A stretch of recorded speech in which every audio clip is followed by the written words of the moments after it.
here at the High Shelf Collective, where cool people tell cool stories.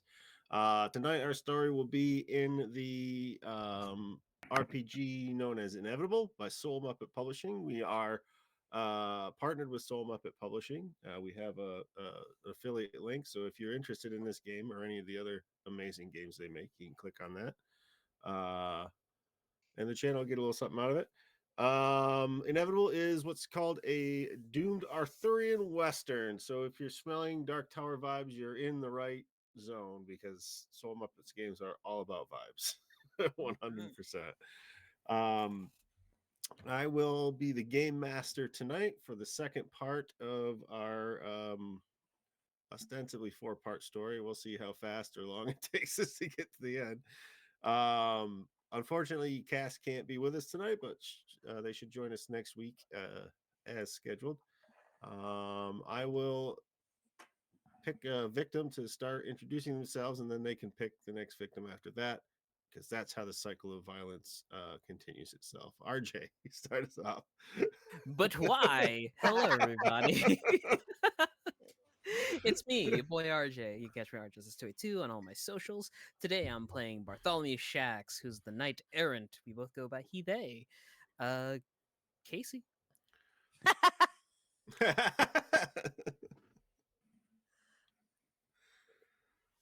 You're muted, Casey. Are you muted?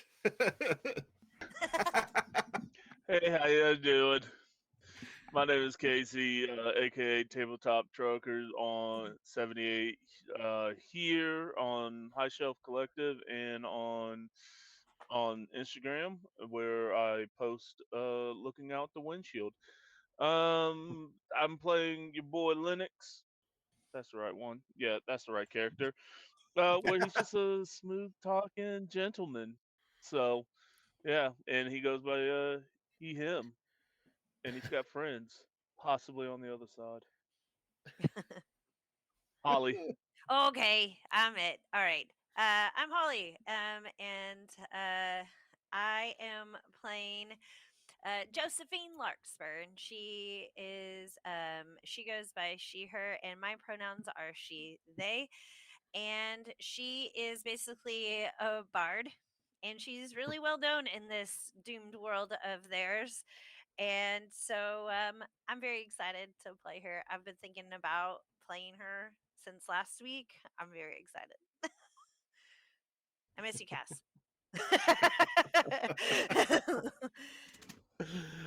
Cass is playing a Shadow Jack, which is kind of like, I guess, roguish.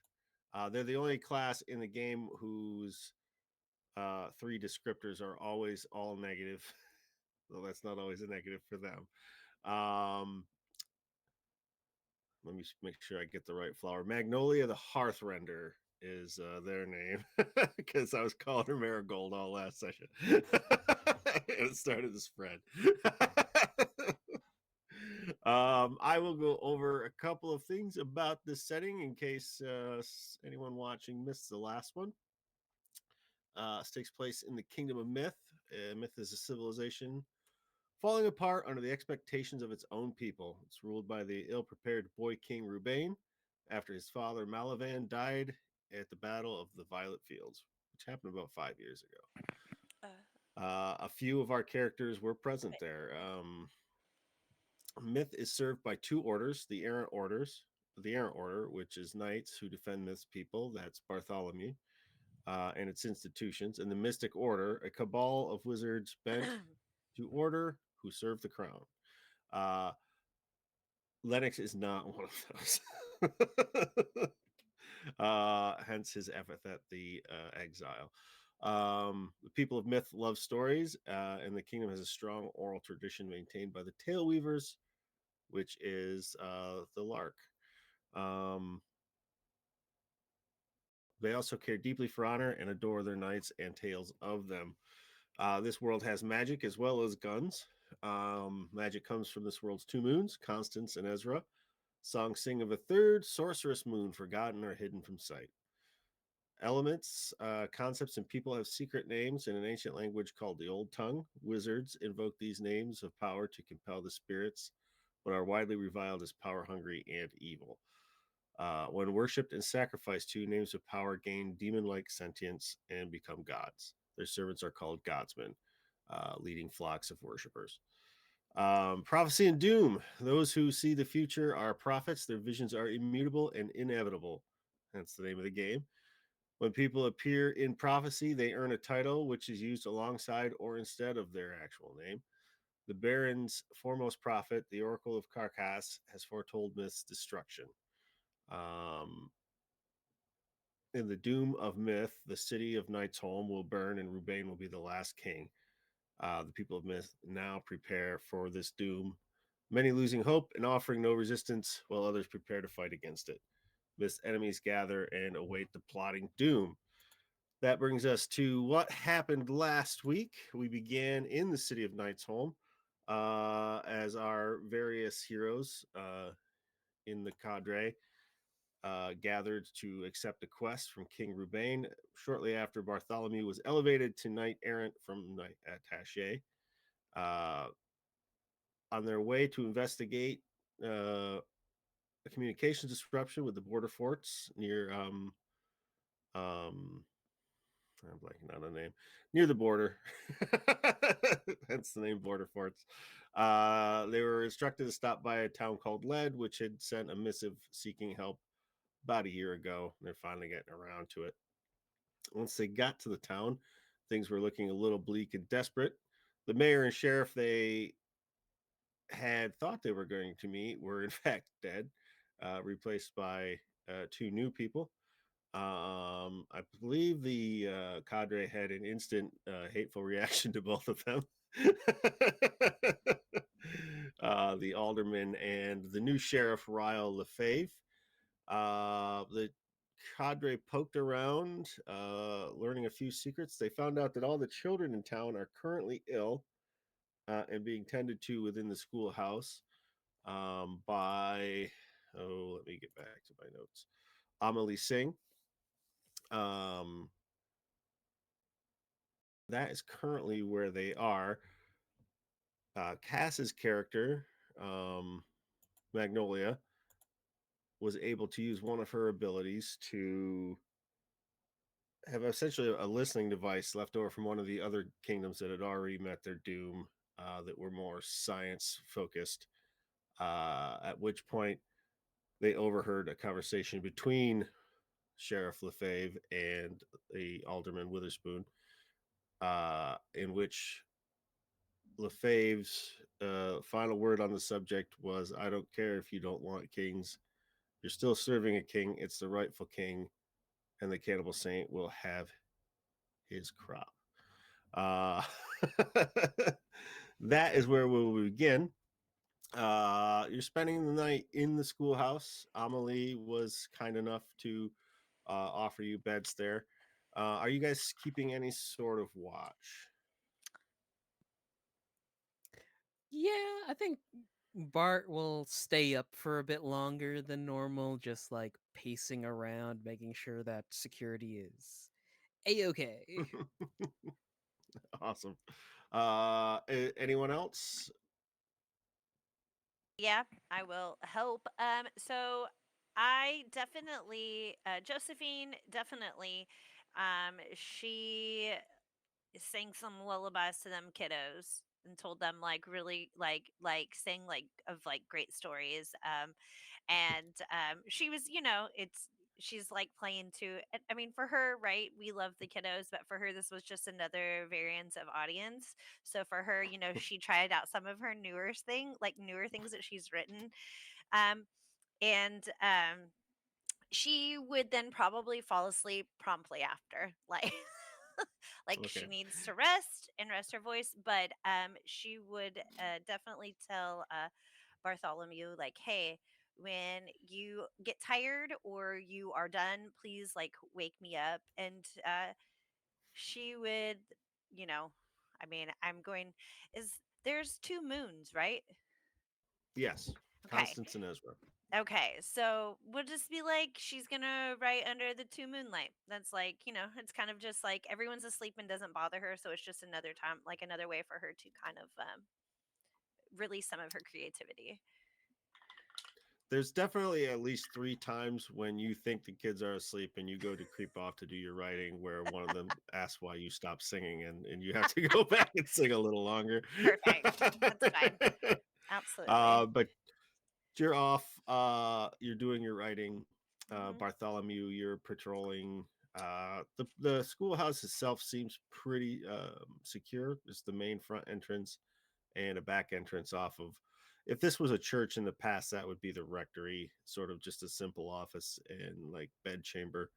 Um, and there's just a back door going out towards the fields. Um, so you're relatively sure that you would, as long as one of you is watching. I mean, you couldn't be snuck up on here. You do see at least once out in the night the sheriff and the alderman looking at the schoolhouse, like having a discussion you can't quite hear. Uh, you're hyper alert at that point for a little while, but eventually they wander off. The sheriff going to the saloon and the alderman going back towards his residence. Would the church happen to have a bell tower I can post up in? It absolutely does. Cool. I'd like to make my way to the top of that bell tower and just eyeing the saloon door, arms like crossed over my chest, like some silent protector of the town. Yeah. Batman's theme song starts playing in the background, but it's on a banjo instead of like the. Yeah. Ding, ding, ding, ding, ding. That's awesome. Very on brand for Bartholomew. Fun fact: they had to do this scene on an all-black background to make it extra dark. That's an actual animation thing. Yeah. Yeah, that was the first cartoon to do it, as far as I know. That's why that was such a great show. But we're getting sidetracked. Lennox, do you take a watch at all, or do you just kind of rest? Because you did You did a lot. delve your fingers into some magic, and You got were missed. Yeah, terribly blind. so I think with finding out because it's sympathetic magic, which you would think would be a good thing, but apparently it's not in this world. It's a two-way street. He's he passed out probably once he realized like everyone else was kind of taking watches. I think he would be promptly passed out for a good long while and probably wake up for like the last watch. So if Okay. he is yeah, he'll wake up to like relieve whoever is the one taking like the graveyard, and I'm basically that 3 a.m. to sunrise shift is what he'll end up taking. Okay. Awesome. Um. Yeah, that works. The Josephine, spending time with the kids, you realize they're not like, they don't seem to be in any pain or great discomfort. They're just sort of wasted.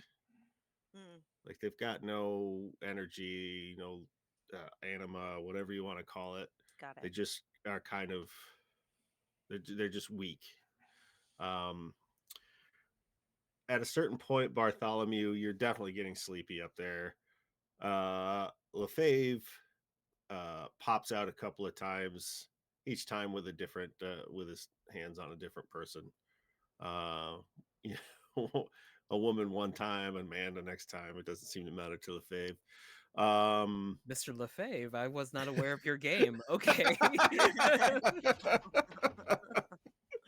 um, at a certain point, Magnolia, makes her way up to the bell tower, taps you on the shoulder, tells you to beat it. Um, just imagine how Cass would say it, because it's 4 times cooler than what I would come up with. No, I could imagine Magnolia saying like "beat it, kid." Yeah. You meander down, and under the full rise of the 2 moons, she keeps her watch. At a certain point, after you are all asleep, a crow lands on the ledge of the bell tower, and it seems to look at her, and she looks at it, and to an outside observer, it would almost seem as though there's a conversation happening that only the two of them can hear. Hmm. And then she looks off to the west of the town, and she doesn't go back down through the schoolhouse. She shimmies down the outside of the clock tower, down the side of the building, and the way she goes. When Lennox awakens for their shift, there was no person to relieve, no person to wake him. He just woke, noticed there was no watch being kept, and kept the final watch. Um, and sun rises. The two moons dip below the horizon. You can feel, especially at that time of transition, um, the weave of magic almost in turbulence. Where at high moonrise you feel your deepest connection to it. High noon, less so. Not an issue for a skilled practitioner, especially one such as you who have maybe found other ways to draw on magic that the rest of the wizards are forbidden to touch. Um, as I recall, you had another lead to Mm-hmm. follow up on, which was the Witch of the Western Woods. Yes. Um, North of town. I wrote that down. yeah, yeah, yep. On the last slopes of the highlands before the plateau gives way to the wide open desert plains. Um, I'll leave the morning up to you guys. What's that look like? So I think what Linux went in, he's not about climbing right now. He's like, no, still a little woozy from the force of magic. So I think he shrouded himself in shadows, and sat on the steps of the church, and just slightly moved his bodies to continue to have a wide berth of the street and to keep an eye on. And when the sun finally came out to where it's like the shadows are no longer working, he has rolled his own tobacco and lit up and makes his way over to the saloon to try to rustle up some breakfast for his people and to look for information on this witch. So he would start making his way over that way. Okay. There are definitely still some people in the saloon. They're not active. They're like passed out in various positions. It seems that the party atmosphere engendered by Josephine uh, sort of effused the entire town, like through the entire night. You feel like maybe they haven't had a lot to celebrate in recent months. uh, and as a result, they're not physically used to that sort of thing. There's a damn fly in my house. there's yeah, so there's a dude snoozing on a table. One of the two that you played cards with, as a matter of fact, the one that accepted your gift of I believe it was beer that you gave Hmm. him. um in the It's not the same bartender that was there the day before when you entered. This one is a woman, large, matronly upper arms. It looks like she could probably, break an ox's neck if it came down to it. Um, yeah, she's just picking up. She takes the one you come in and see her grab a hold of the side of the table. The one dude sleeping on it just tips it up and flips them off. You gotta go home. I don't care. Well, you don't gotta go home. Go anywhere else. She like shoos him out. She's got a broom hitting him in the ass as you're coming into the Batwing doors. I just let the guy stumble out in front of me. I'm like, seems like you had yourself this saloon had itself a good old time. How you doing? Good morning, ma'am. My name is Yeah. Lennox. Howdy, Lennox. What can I do for you? Yeah, I'm just trying to rustle up some food for my partners back at the church where we were staying at. Trying to figure out what was ailing them poor children. and trying to get some more information. We might have a lead on that. Maybe you might know some of it. Maybe. I can definitely help with the food. Uh, we just got some eggs from the farm south of town yesterday. Got some rashers of bacon. Got some sausage. I got some leftover taters from last night. How many am I feeding? Just and he look and he's like, well, what did man? Just two, three right now. Just three for as far as I understand. One of my other partners has wandered off last night, as she does. One of those friends, huh? All right. Are they all as healthy and strapping as you? Yes, yes, ma'am. All right, three doubles coming up. She gets to she lights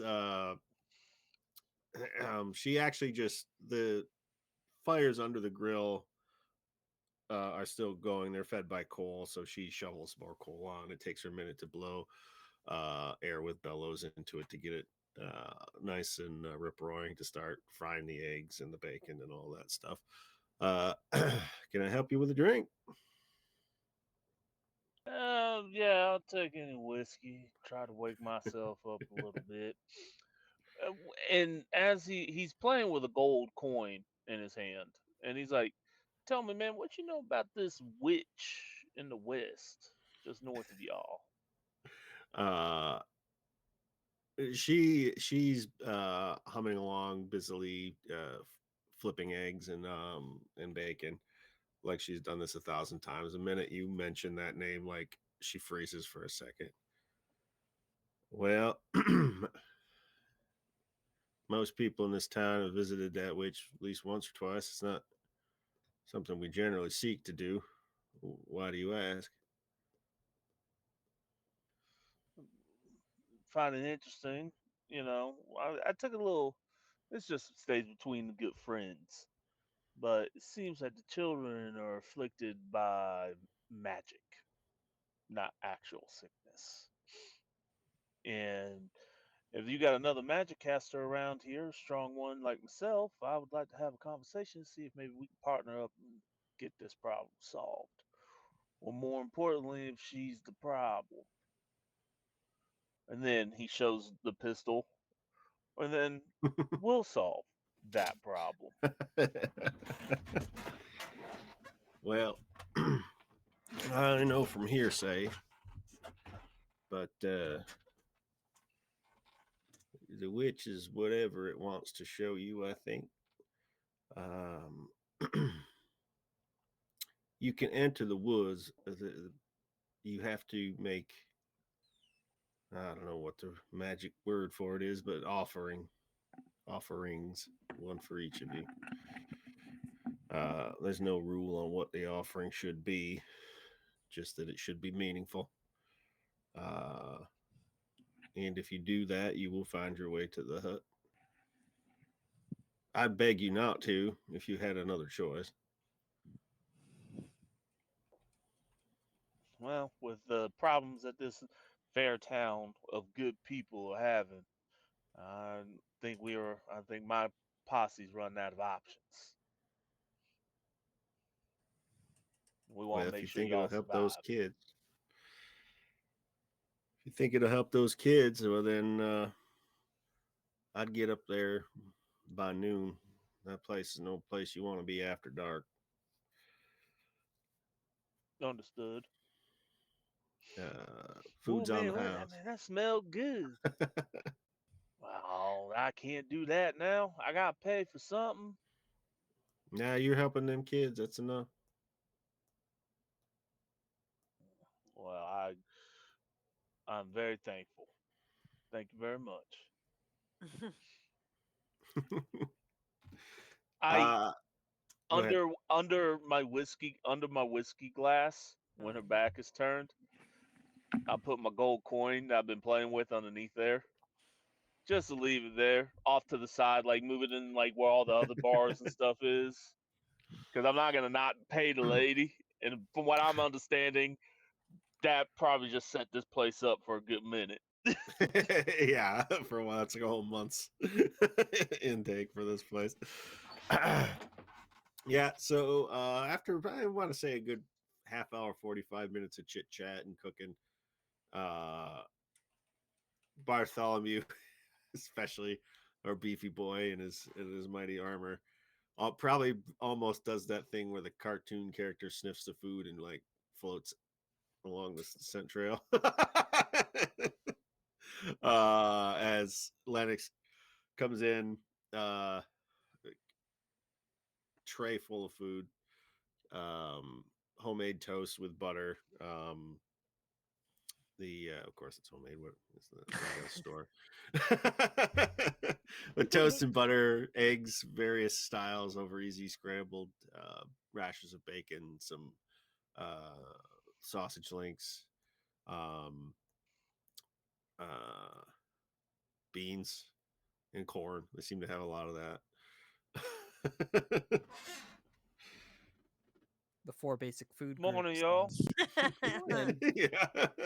Beans, bacon, whiskey, and lard. Yeah. That's what a growing boy needs. It's got what plants crave.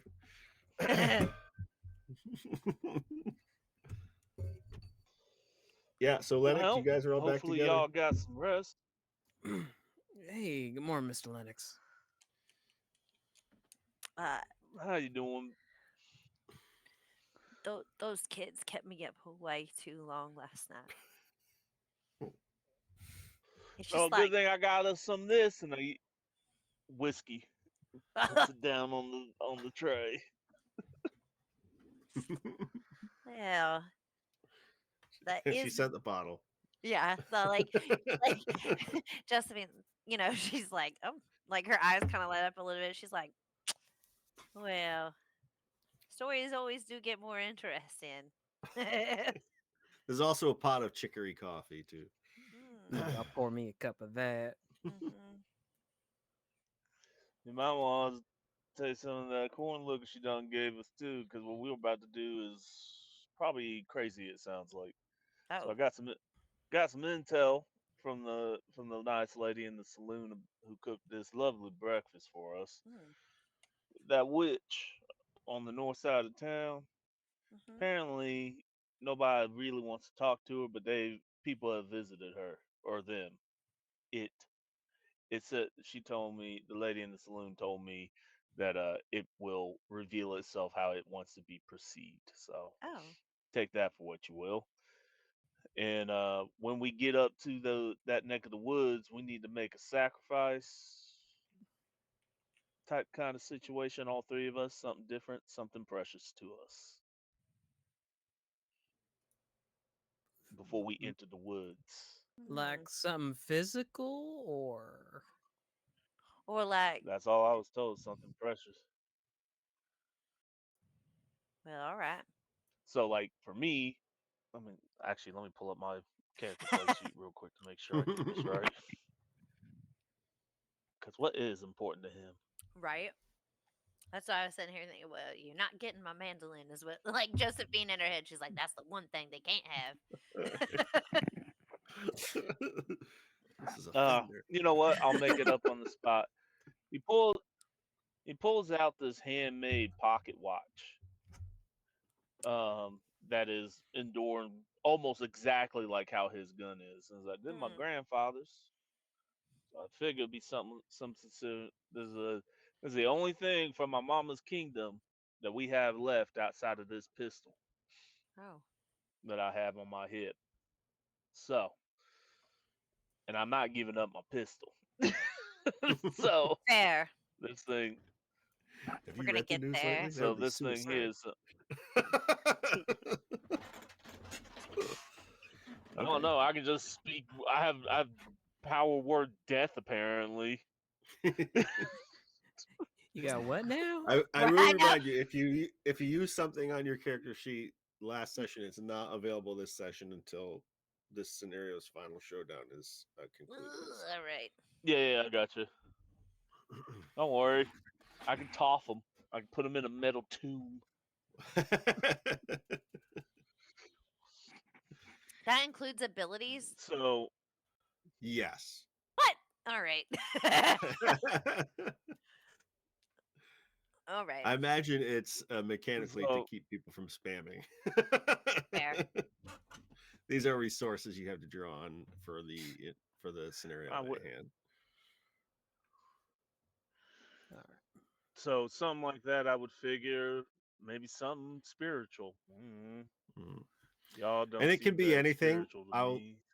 I'll let you guys make up whatever you want that you think you would have on your person that you would attach some value to. It like RJ surmise, it's not necessarily a physical thing.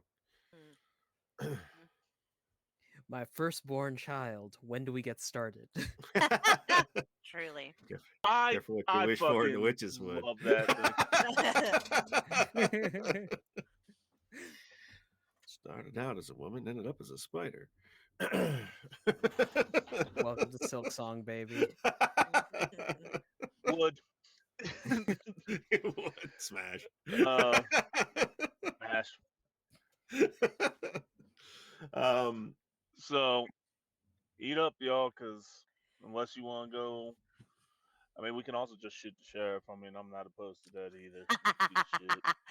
We can't Well, shoot the sheriff unless it's due process. okay. And I mean, reality is we could shoot the sheriff and still go to the woods, but that sheriff is just another cog in the big wheel. You understand what I'm saying? Right. We So can shoot the once he's sheriff. dead, they'll just replace him with somebody else that either is equally as smug and awful or worse somehow. We have to make doubly sure not to shoot the deputy. Josephine writes Oh, that I'm gonna do down. that too. Writes it down. Oh, that's a good She's line. like, all right, this works. Bartholomew shot the sheriff. Yeah, truly. That- Slander and accusation. Is this Prove it. is this just a giant con for a JoJo reference through the entire thing? And I feel like we're just naming songs the entire thing. I was That's like, is my this just a job. JoJo episode or like a Lost JoJo? That's Holly what rated I Orbital Blues for us, where the music puns were thicker than thieves. That's why I'm like, no, I'm doing it on purpose because I write songs. So I'm like, how can I make this so yes, for me it is Casey. Okay, I was just like, so this is a lost episode of JoJo's Bizarre Adventure. Got it. It's gonna be a real Goldwind experience. Awesome. So Yeah. Josephine, she kind of she looks at Bartholomew and does ask like, what exactly is the plan with the sheriff though? If we can't just go and shoot him, which I'm not really opposed to, but not. I I'm not never the said we violent don't type. shoot him. I just need to find proof that he's conspirating with the cannibal saint, and then we can shoot him. Okay. We have a okay. Technology from a defunct civilization is not admissible in a Good. court. Hmm. They would be viewed with equal I have suspicion. Like, cause, where the fuck did Michael. you get that thing? Right. Okay. That's Oh, why the Michael. Shadow Jack produced it and not the Errant.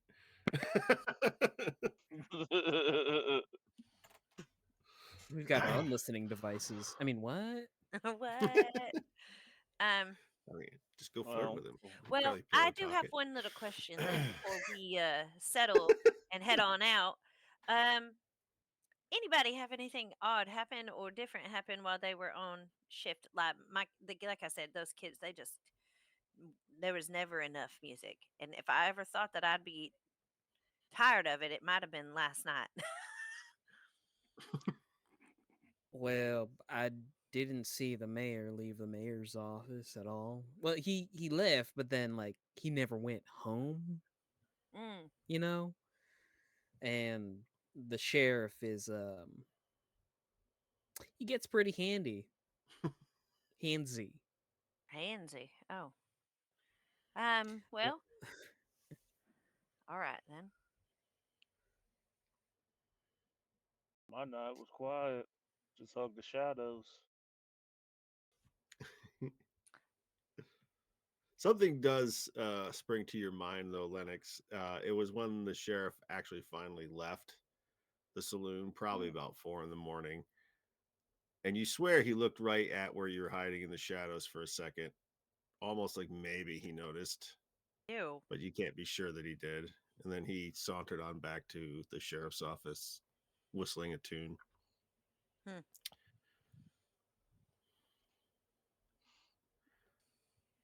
That's not possible. I don't think I don't think he would share that with the group. I think he'd be like it was Yeah. just a regular night for him. Perfect. Yeah. Okay. Well, uh, we all ready? yeah, I'm There's ready. like a 7-tier sandwich that he's been slowly while we've been talking making it. Perfect. Yeah, I'm Shaggy ready. special. Yeah, Oh yeah. of course. We got a little bit of time. Mr. Yeah, Lennox, like forgive my forwardness, but you are a glorious bastard. You know that? I mean, I just try to be. after So magic like delicious. that, you need lots of carbs and protein. Let's just throw that out there. Yeah, no, like I'm like I burnt a lot of energy on that one. Bartholomew, you've made sure that your armor is like perfect. Is before you step out. Still not a scratch. Lennox just seems to look perfect no matter what's going on. He steps out the door to the school. Josephine, as you're walking out, you hear something from behind the curtain where the kids are, and it is a child softly humming one of the songs you were working Yeah. on last All right. night. You guys exit the town. The main road that runs through town runs roughly from the northeast to the southwest. Um, so you have to partially backtrack out of town before you find the trail that leads up towards the woods. Nestled on essentially the foothills to the mountains farther to the west. Um, Almost impossibly green against this burnt sandy backdrop that the rest of this town is nestled in. And it didn't occur to you before when you were coming to town when you saw it that why would they put the town here when there's so much green there? But after the warnings from the saloon keeper, you kind of probably have figured out partially why. Um, the trail is rough, winding, um, littered with giant stones and tree roots or ruts, as Grandma would say. Um, so it's tough walking, especially for someone in full armor under the blazing sun. Josephine, a couple of times you made a mistake of looking directly at Bartholomew when the sun was directly overhead and were momentarily blinded by the shininess of his armor. The dusty sagebrush gives way towards meek yellowed grasses as you get further up the hills. Eventually, that turns into greener, more weeds than grass, but then it gives way to lush grass like you would see near the Capitol. And the first of the trees sprued up. Definitely trees that are geared towards a drier environment. I mean, we're not looking at mighty oaks or maples or anything here. There's conifers, there are leafy trees, but they're not at this outside edge. They're not massive or anything. As you get as the trail enters into the wood proper, it's almost as if these gnarled and twisting branches have formed an archway and beyond there, even though your mind tells you there should be sunlight coming through this canopy in some place or another, it looks like pure darkness. And you see all around the outside edge various skulls, probably a squirrel, probably a cat. That's definitely a coyote. That's an ox. Um, you don't see any human skulls, at least you don't think you do. But there are other things. There's a teddy bear. There is an old musket. There is a locket. Um, most of them are leaning up against or dangling from a tree. In the case of the musket, it's been there long enough for the tree itself to kind of grow around it and encompass it. Um, and there you stand in front of this archway. All of you feel uneasy, as if the sighing and the rustling of the branches are words or conversations you can't quite hear. Hmm. Well, this must be the door. Hmm. I pull out my locket and I hang it on next to the musket. And probably in his mind, he knows I'm probably not getting this back. And he takes a deep breath and he just sighs quietly. He's like, "It's for the kids." And he hangs it up on there as his sacrifice or trinket or whatever it needs to be. A breeze only you can feel rushes past your face, and that murmuring of conversations you can't quite understand has a pleased feel to it. You still can't understand it, but it's definitely a positive vibe. Well, as positive as this place gets, not a hostile one. All right, you two, your turn. Bartholomew will look over to Josephine as he's rustling in his bag, and he'll pull out a book. It's a thick, hard, like a thick leather-bound book with the Argonauts written over the title. He was very big into like the adventure stories and the heroes and all of that stuff. And this looks like a very old book. Like he's been reading it since he's been a kid. And he'll plop that down on a tree stump right next to the musket and the hanging locket. I'm going to flavor that a little bit if you don't mind. The Argonauts will be essentially the round table for the first king of myth, Mm. who was gifted the kingmaker pistol from the lady that lives under the Great Salt Sea.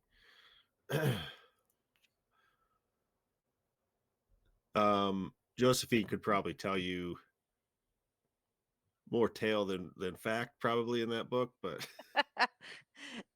it's sort of the foundational myth of the entire society. Hmm. Okay. Um, Josephine doesn't. She doesn't have a lot. She has no need for it. She knows. Like she accepts what's happening to the world that she's in, and so she's like, possessions. What are those? But um,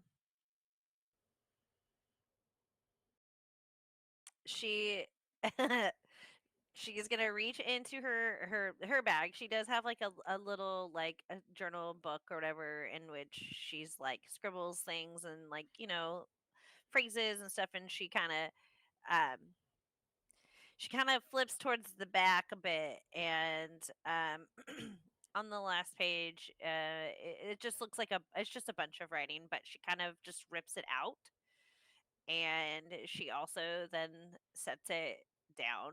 And these are like the chord progressions essentially of like the song that she like one of the very first songs that she like created. and kind of like helped catapult her to like the status that she has. Um, it also happens to be the same song that she sang to the river that is actually what made her renowned fully. Both of you feel that same breeze that Lennox felt when you make your offerings, and the oppressive weight that you felt standing at this entranceway has lessened. Do you proceed? Yeah. Y'all get the breeze? I felt it like it was a fine July. I don't know if they have months here, but it's canon now. It's always high noon here. Nope. You stay behind? I was gonna say I'm more of a whiskey seltzer kind of guy, but yeah, Let's get on getting on. Oh, go ahead. Sorry, I'm sorry. no, you're right. Let's get on getting on. I was told we don't want to be here after dark. Definitely not when the moons are up. And why perchance do we not want to be here after I dark? know. Wait, what? That's what I was told. I didn't get no more information past that. But we're dealing with somebody who's got powerful magic, so there's all kinds of critters in this joint that will probably tear us up. And I don't have my particular buddy that can help me fight that all that well. So let's keep it moving. Sounds So- good. What I mean, Sword sheathed, or should I just be ready for whatever? well, Keep it sheathed. yeah. Oh, No, I was just saying. No, I was just backing you up. Like, yeah, let's Yeah. not. when Hands when away dealing from with the when weapons. dealing with beings like this powerful, we should be as respectful as possible. Noted. You each one by one step under the arch, and even though that breeze had said that had told you in its way that you are welcome to pass, it's still a struggle to get that first step into the darkness. You can see a little way off the path once you're inside, but the weight of this forest is oppressive. Every direction you look, you can see maybe half a dozen yards, but each direction you look, you feel like you're being watched by 1,000 different eyes. Lennox, you know that feeling for you is 1,000 different eyes, but one mind, or one will, I guess would be a better way to say it.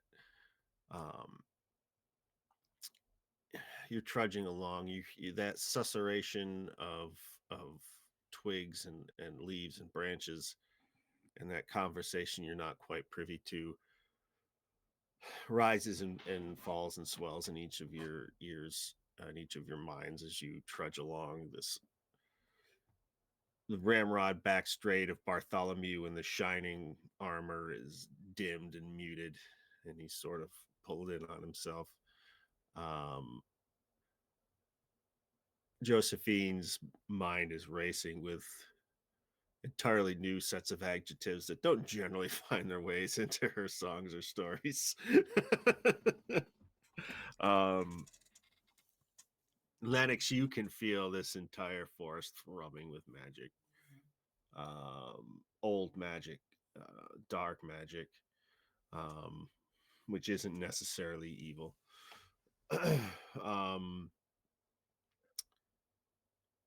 Feels like home. Bartholomew, you see someone, at least you think you do, someone from your past that caused you pain. Who do you see? There was another knight attaché who was essentially his like academy rival who would just bully the shit out of him.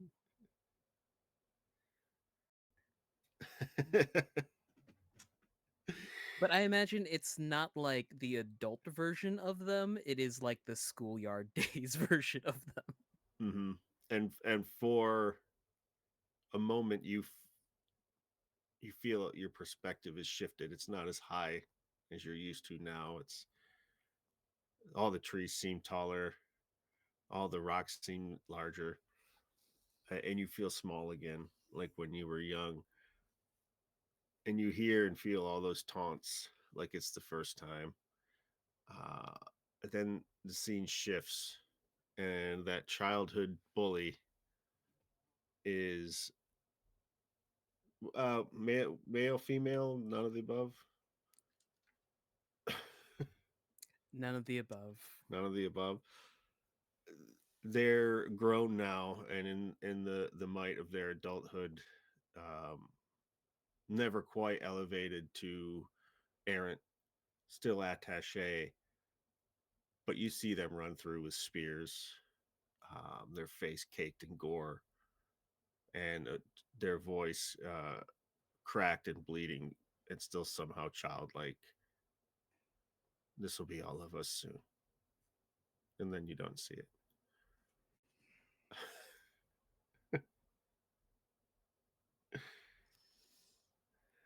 Nuh-uh. Joseph, Why we? you for the rest of you, he's walking along like normal, and then he just stops and is staring off into the distance, into the woods, and you can't see anything. Can when we can still see him, like he's not like You see him just as he is, even though his the civilized godlike glow of his armor is dimmed in this gloom. His normally upright posture is slightly hunched. You see all the color drain out of his face for a minute. uh,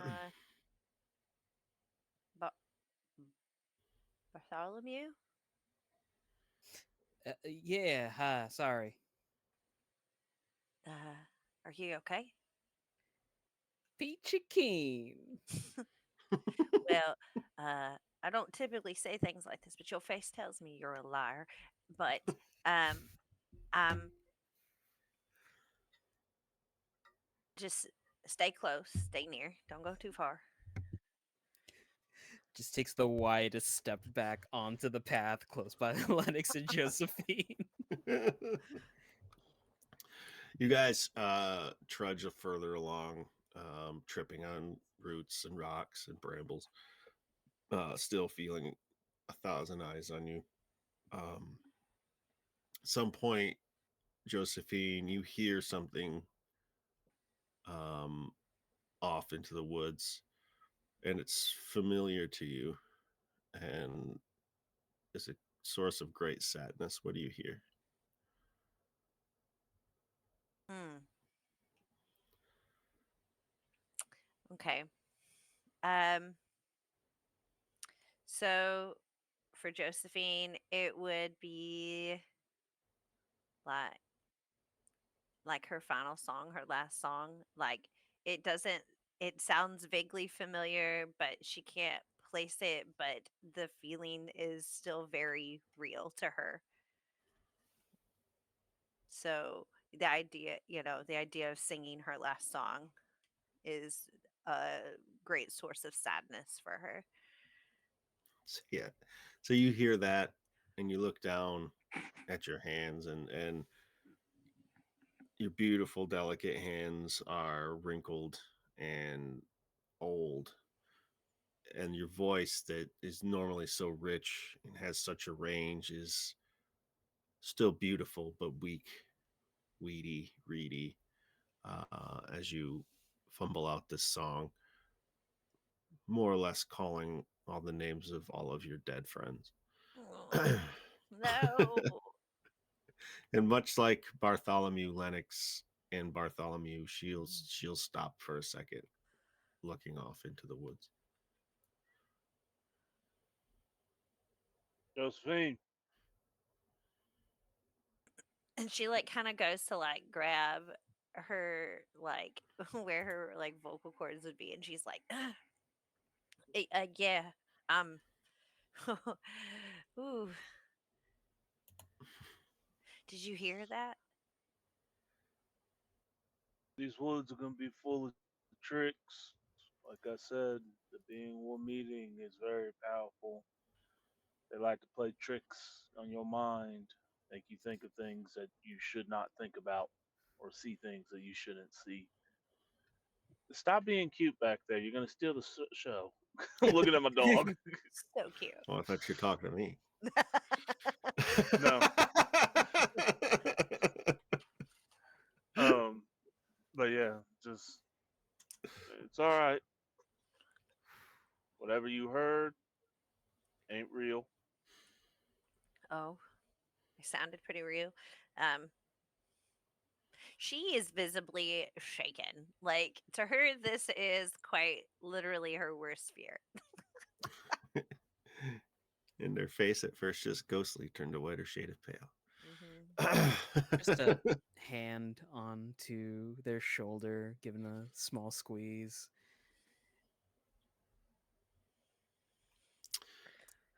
you you begin meandering deeper into the woods. You've lost all track of time. Could have been an hour. Feels like it maybe was a day. Um Lennox, your all of your training in magic, in your natural aptitude, you are struggling against the sheer waves of power that are just lashing at you. Not in an aggressive way. It's like you're fighting against a tide, essentially. Whatever is here has been here for a long time. Um, in that conversation, you can't quite hear. It sort of firms itself up in your mind. Um, and it's a voice um, that you recognize. And it's a voice that makes you angry. Whose voice is it, and what is it saying? It's my aunt who was in control of the mage in the kingdom that fell, and is it has found out that I've started practicing the words of power, and I'm starting to stray from the path. This is probably about 10 years ago, right before I started working for the king, before the battle, 10 years before the battle. Okay. And you feel this voice, and you feel the surging anger of it as if it were happening to you now. With your training, like you told your friends it's not real, it's not happening, except it is. It's these things aren't being conjured out of nowhere, they're being pulled from within inside you and projected back at you. Um, you hear you hear a voice form itself in your head, and it says, "Not much farther now, exile. Around the next bend." You guys, he'll stop, and I think, if you don't mind, graphic, I think what characters see, you two see, is that the tattoos that are like real, like you have to look close to see how many tattoos, like that skull that shows up every once in a while. That is actually a very light tattoo on his face, and you see that light up and like quickly, and then like dissipates, and it was like a heat, like a flash, and it's like takes a deep breath, and he's like, "We're almost there, y'all."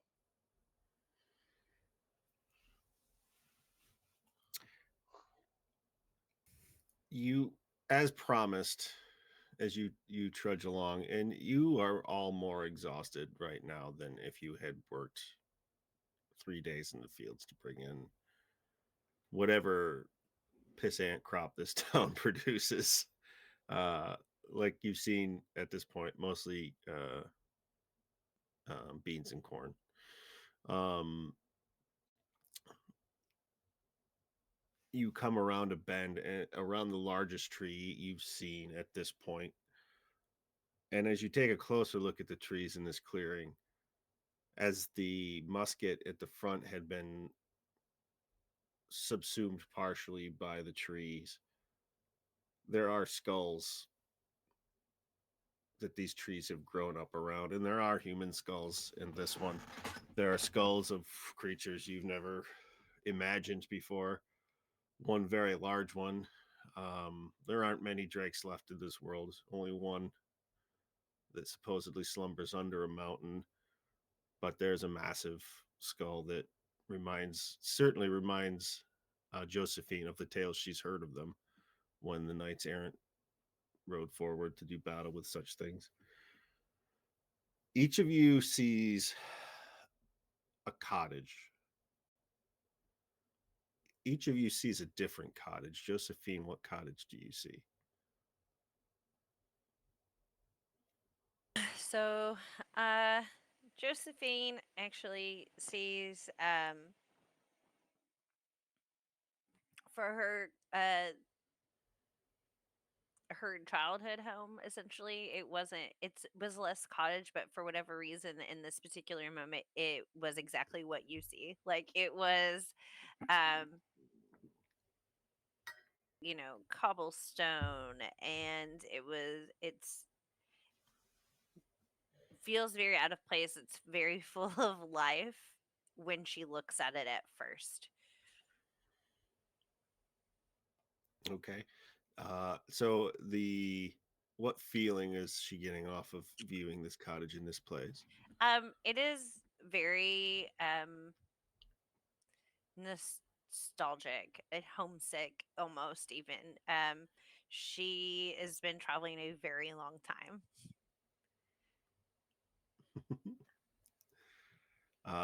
Bartholomew, what cottage do you see? I think to Bartholomew, it looks dilapidated. It is the archetypical witch in the woods. It's probably going to spring chicken feet at any fucking moment right now. Looking ass cottage. There's like the emaciated, gangly tree at the front that resembles like the Tim Burton hook hand and cobwebs in the window. All weird angles and curves and curls. There's some weird skeleton singing about Christmas. It's Yeah. What is a Christ and what is a Christmas? Lennox. What Bartholomew? What feeling are you getting off of it? What emotion, I guess, is it engendering? there is a sense of impending dread. Bartholomew might have true sight. I don't know. Lennox, what do you see? Linux sees a home Yeah. that can't no longer be built, a future that no longer can be obtained. Um, he had a plan before things went real sideways to settle down with somebody and to build a cottage away from the king, away from the politics, and that and what he feels is disappointment. Excellent. You all stand before this cottage, each that you see in your own way. What do you do now? Do we just knock, or how do we announce ourselves? Um,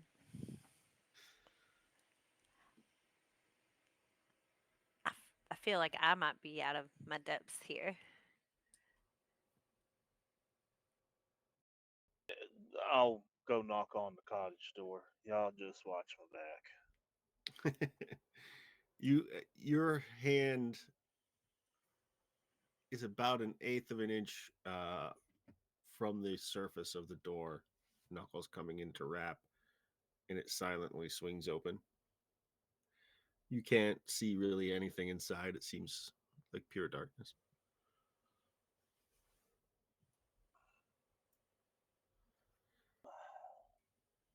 Oh, You Great are Witch, we gonna play these games today. no games. Ah! You bring only what you see, only what you bring with you. The stories are true about you then. Would you let us in your humble abode?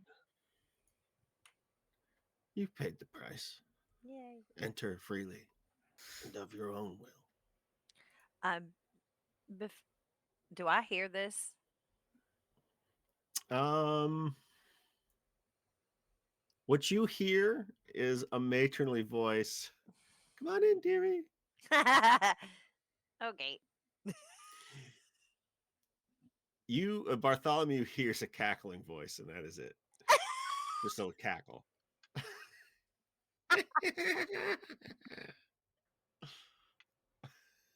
I would say this is above my pay grade, but I did just get promoted.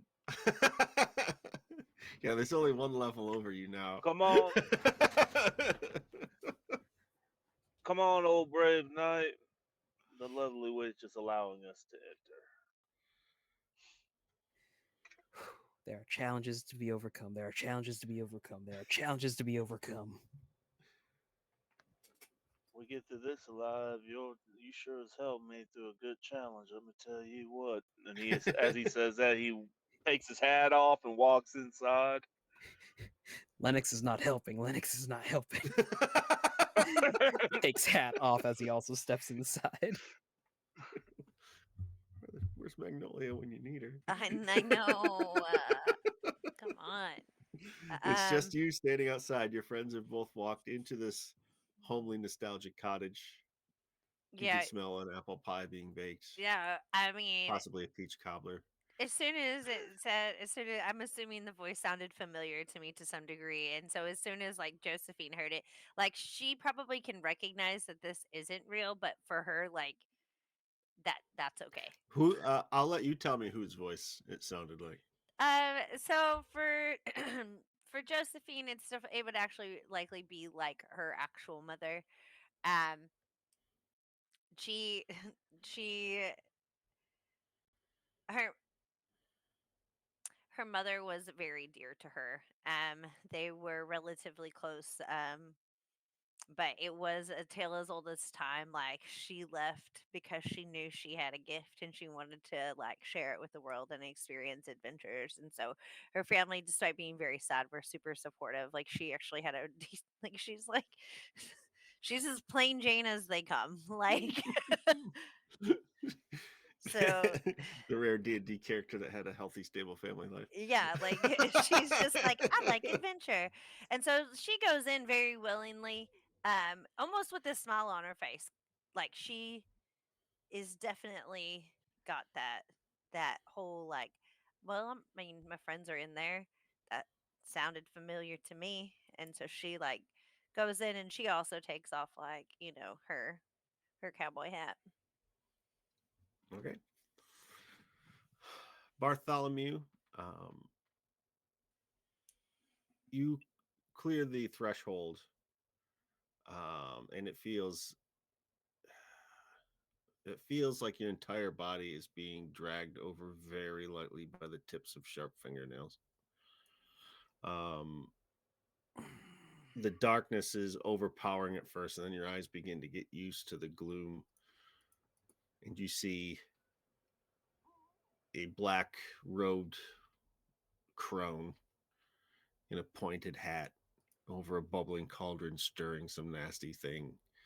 The smell of reeking flesh and rancid herbs and vegetables that are like just overpowering to you. Um, and the creature doesn't even look up at you when it asks, "What seek ye, errant knight, in my wood?" Uh, we were told that you might be able to assist us with helping the children of the town. The townsfolk, you say? They shun, they revile, they cast suspicions. Yet one by one they come here for their petty, trivial grievances. Make them love me, make them pay. The price is always worth more than the gift. What do you offer me?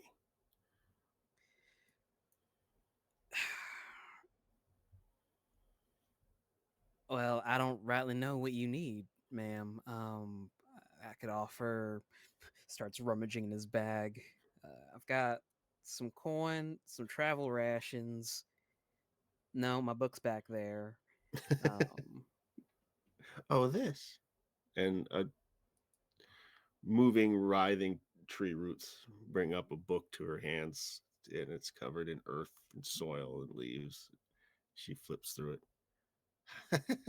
Fairy tales for children. How fitting. it's one of the only things I can really hang on to for hope round here. Hope is a precious coin, is it not? What hope do you seek from me?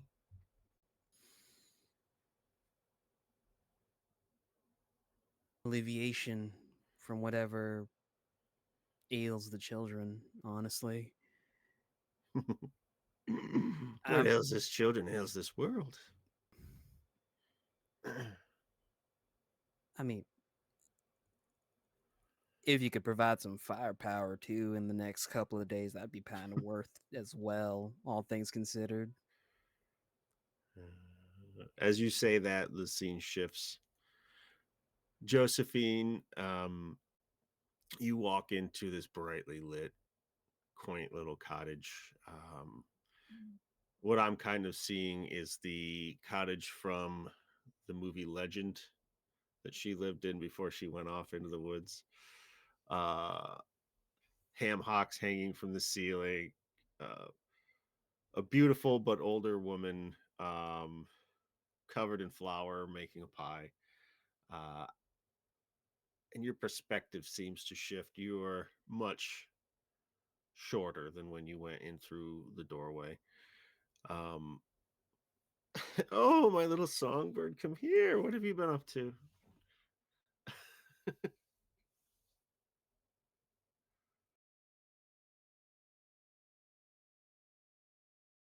I think you're muted. She said, adventure. Um, we came here to, well, one, figure out why the children are sick. That's magic, isn't it? Is it? um, well, Not a magic like your songs, dear one. Magic of a kind.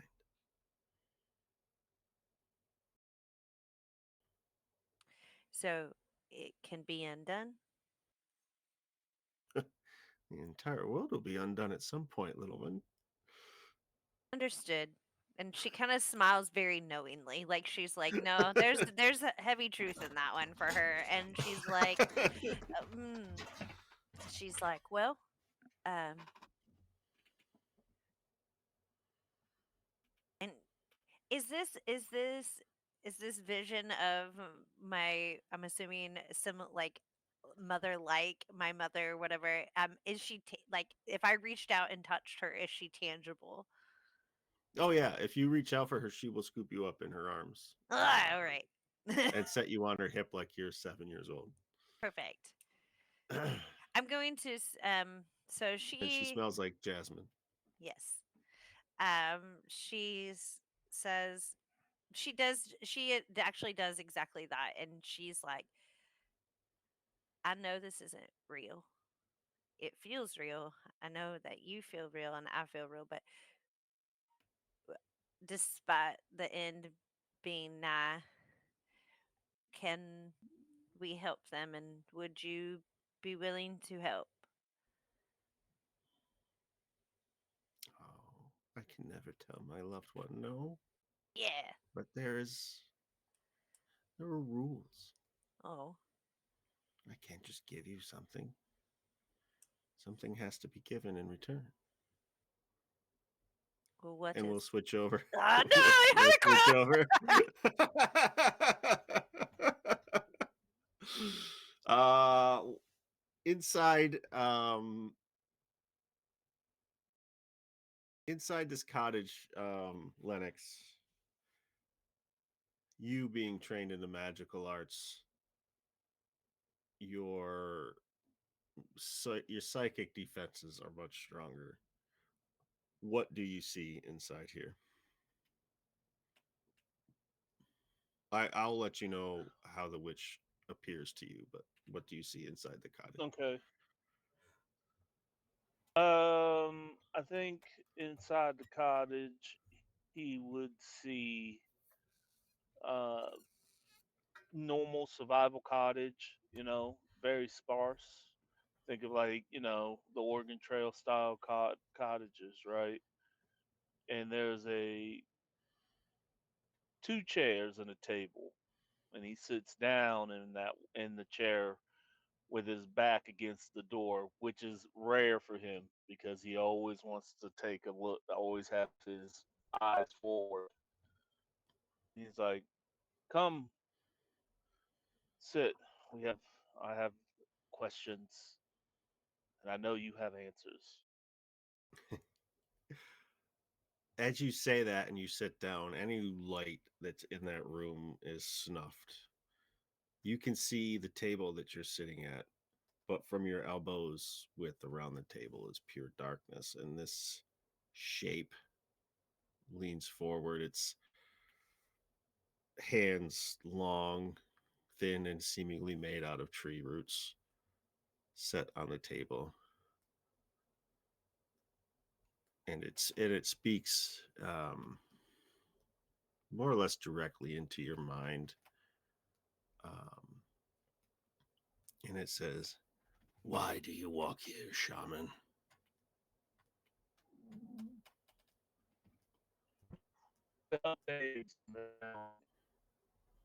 Oh, you're breaking up on me a little bit. Oh, to help the babes in the town, the kids. Mm. Why seek you me? How about now? Is that Yep, I can hear you now. okay? To help the children, but also, if I remember, GM above table.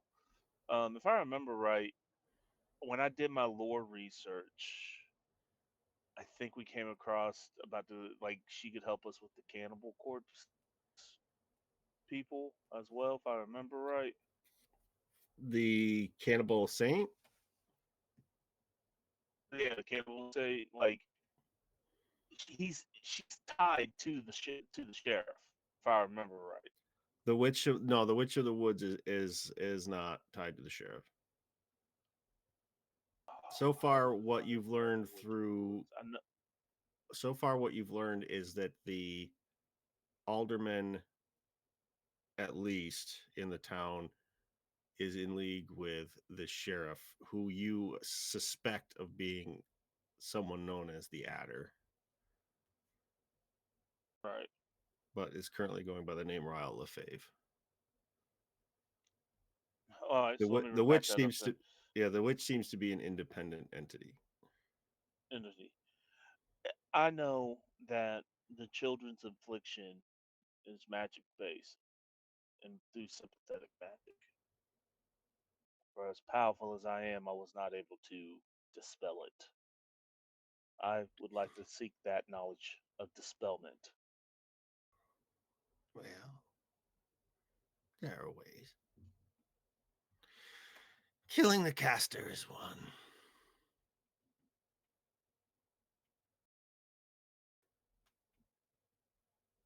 Who is the You caster? could. Do you not know? Truly. I have my suspects. And who do you suspect? There's not a lot of people. There's not a lot of entities that can cast that. But you don't seem True. like the type that would go after children. Not without payment, at least. Ask yourself a question, That exile. only leaves What use is a cannibal saint for what corn and beans? What crop do you think he truly seeks? What he price seeks the people. would you pay to keep something you love safe? The cannibal saint eats your flesh, but not just your flesh. He eats your soul. Everything you are, everything you knew, everything you could be becomes part of him. What would you pay to keep your loved ones from suffering so?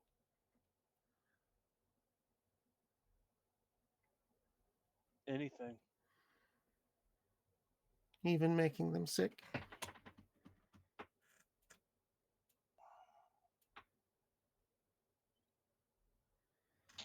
Even Someone killing in the them town. yourself?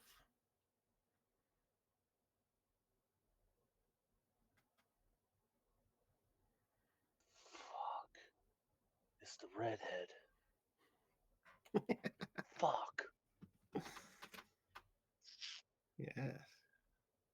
A witch under their nose this whole time?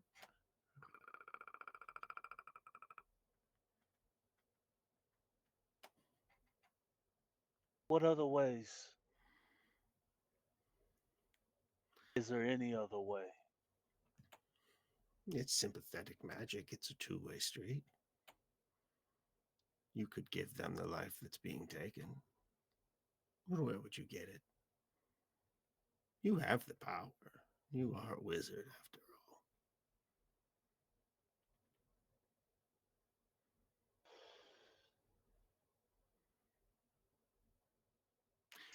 Josephine, we'll kick back to you. What was the question you were going to ask? I don't mother figure. remember.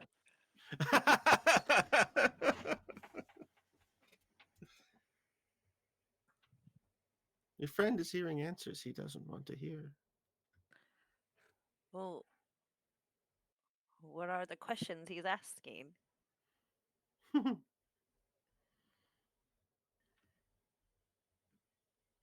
Who, what, where, why, when, how, all the questions you ask in your Well, songs, my love. I think so. That's a solid choice. I think why is a good one. Why? Do you remember last summer when some of the cows began to get sick and it was apparent that it was spreading from cow to cow, and we had to take some of the cows away from the rest and put them down and burn the meat? It's like that.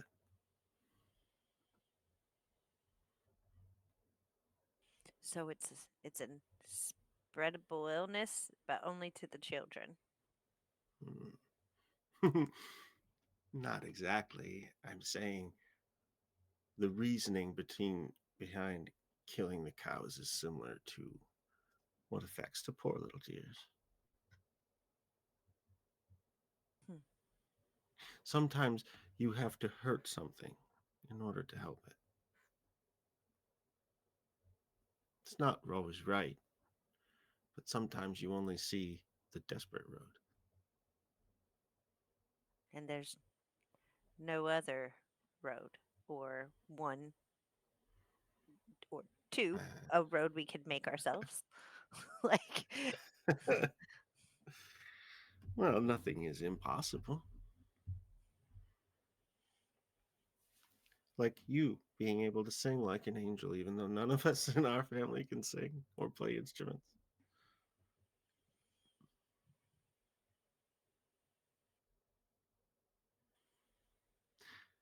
If you hmm, if you had a puppy and that puppy was going to die very slowly and in great agony, would you not speed it along its way? Mm. As a mercy, I would consider it. But, us humans are selfish in nature. Um, I would hate to think that the answer is death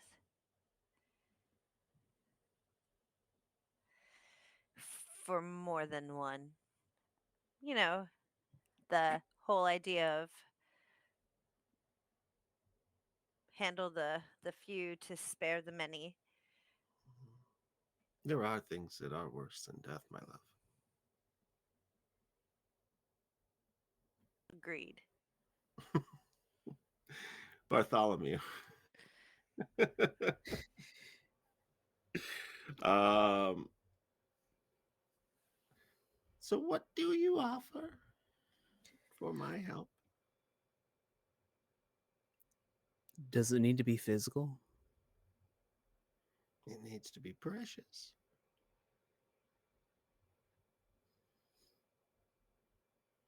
How about a memory then? Woo-hoo-hoo-hoo. What memory do you offer us?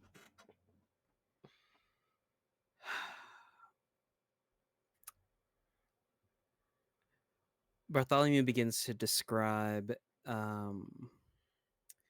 the exact moment that he received his sword. The magic blade that is strapped at his hip, the cavalry saber that is still unnamed and untested.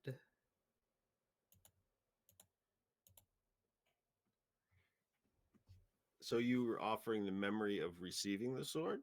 Yeah, and like the feeling of pride and exhilaration that he had during that entire time. Okay. Excellent. A worthy sacrifice. I will take this memory. And the price you will pay is naive on your character sheet Oh. will be changed to, I'll let you pick something, but it'll be along the lines of jaded. Ooh. Why you gotta make things so complicated? Time to go to thesaurus.com. I can't say thesaurus without sounding drunk. uh you've paid the price, Sir Bartholomew. What boon do you seek? I'll give you a minute to think about it. Lennox, we're coming back to you. So, Lennox, the exile, he that walks in darkness. I've laid out the road. One of your companions has paid the price. Is it only information you seek?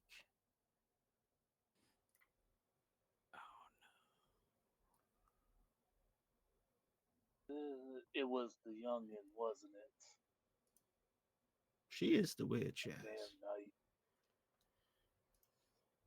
Her heart doesn't No, have I'm talking it about in like her. when you said she sacrificed her heart. That's a worthy sacrifice. This is a fun game. So No I can either games. kill the caster. Magic is always games from beings like you and me, the ones who walk in the shadows, the ones who trade with the devils. Yes. I can either You kill could kill the the caster, young lass. or you could counter the magic. The price will be great. The life of many is being drawn off into one. Could you put back that much life into many? And whose life would you take?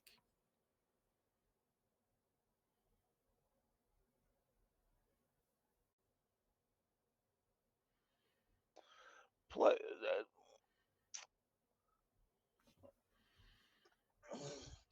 if I say this name, if I say this name, does that name have to be here? Uh, for the GM's clarification, what do you mean exactly? I have a handful of choices in my head. Either my life force,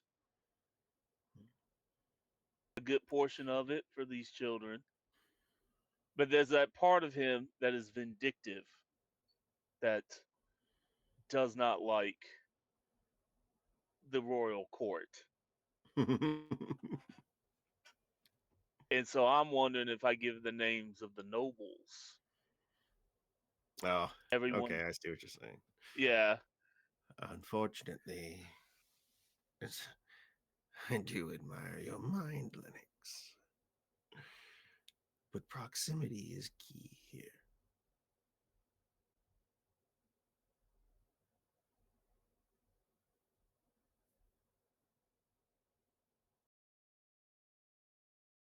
Then I give you my Say again? my system just crashed. My system just crashed. My system is clear for my body. Your little robot-y. I What I'll love do this is for me. Oh, you're sounding clearer now, though. Okay. Then I sacrifice Oh, all no. but the last 10. For my help, your sacrifice has been made by the naive young knight. I'm asking you who you will sacrifice.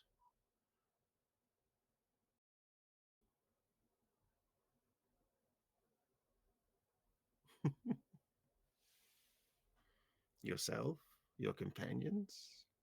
Every adult in that flea-bitten town? Or a bullet will close the door forever, certainly.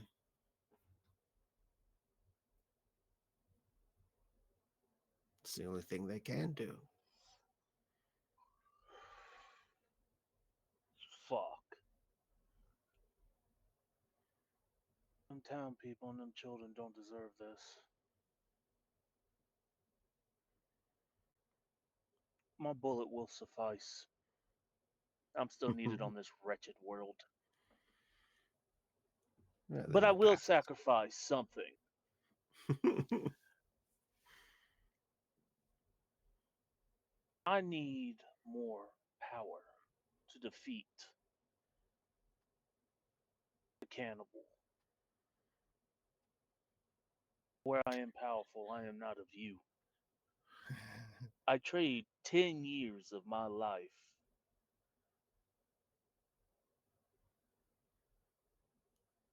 for power good enough to defeat the oncoming army. The one approaching this town? Yes. 10 years. But it must be permanent. Something that doesn't disappear. That's a long time for a person like me. You know, us wizards can live a long time with certain magic. You ask for power that will be yours until your death. 10 years too soon. Yep. Done and done. And as that happens, Gracious. Bartholomew, Josephine, Lennox, you are all standing blinking in the sunlight in front of that forest. and you just all hear laughter pealing from within. Casey, I will let you look through the book to find a power that you want to add to your character sheet. Holla. I'll let Nice. you. Copy You could that. look through the other playbooks too if you want, but Okay. and you'll also I'll take a gain a look. showdown token. All of you will get one. Thank you kindly. And I think There's we're gonna take more gray than there has been. yeah, yeah. But it's sad. His beard is a patchy gray. I feel like Lennox would man. get that perfect gray stripe, and then like one near the temple. Yeah. I think we're gonna go to a break for now. We'll come back and finish up this. We'll be approaching the showdown relatively quickly, because from the vantage point you have on top of this hill, you can see the dust. Certainly not the Cannibal Saints' entire army, but a sizable regiment heading towards the town. All right. So we'll take about 10 minutes. We'll refresh ourselves, our drinks, bio breaks, and we'll be back to finish up the reaping day, I think is what we're calling this one. Yes.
had our break. We've seen to the needs of these paltry physical vessels. And now we're ready to dip back into adventure. We now approach high noon of our showdown. The cadre is making their way back down the hill from the western woods. They can clearly see the plume of a regiment of horseback riders coming across the plain towards the town. You think maybe 2 days if they rest. Lennox, how do you feel different after your time with the witch?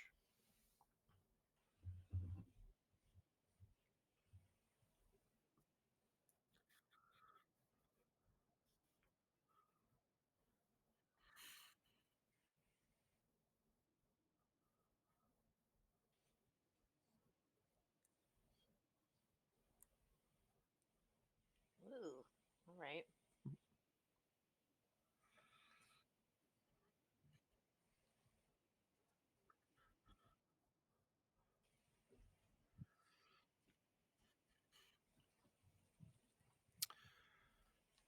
Almost as if Lennox will carry that for the rest of his life. Bartholomew. Bartholomew, how are you feeling after your time? When the two turn to Bartholomew, he's just standing in the sunlight, his face tilted upwards, eyes closed. A heavy sigh, turns and looks at the two, and there are these just bags under his eyes that were not there prior. But he'll give a brave grin, like, "Yeah, we did it." Josephine. Okay. So, mm, Josephine actually, she was like as oppressive as this energy was that she was in the wood. She genuinely is like somehow a little more melancholy than her usual melancholy. Like the thing about Josephine, she has this air of sadness about her. And it feels not necessarily oppressive, but it's a little more like it like permeates a little bit more.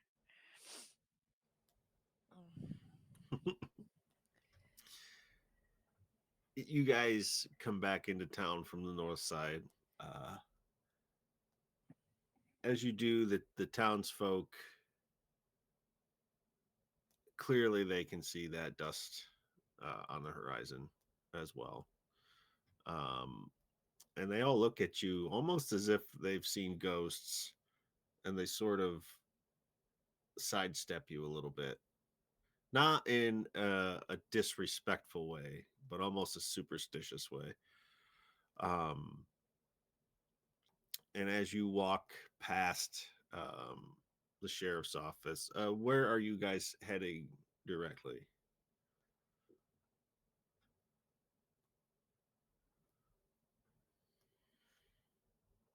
Oh, you're muted, Um, RJ. Sorry, go ahead, Holly. oh, I was like for Josephine, I mean, she'd probably want to deal with the kid thing first. We got 2 days ish. Like, Uh, If they uh, rest.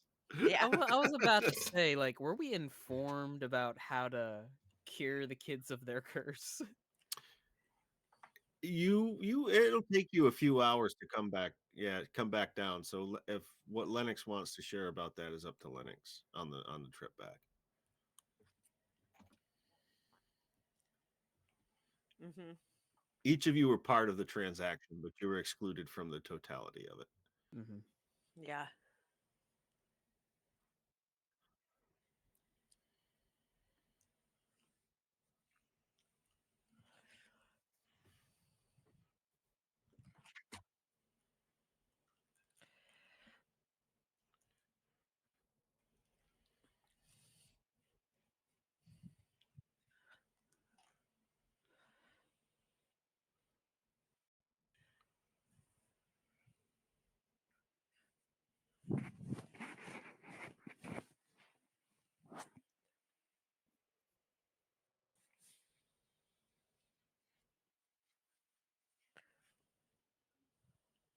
Homily. Amelie. Homily sing.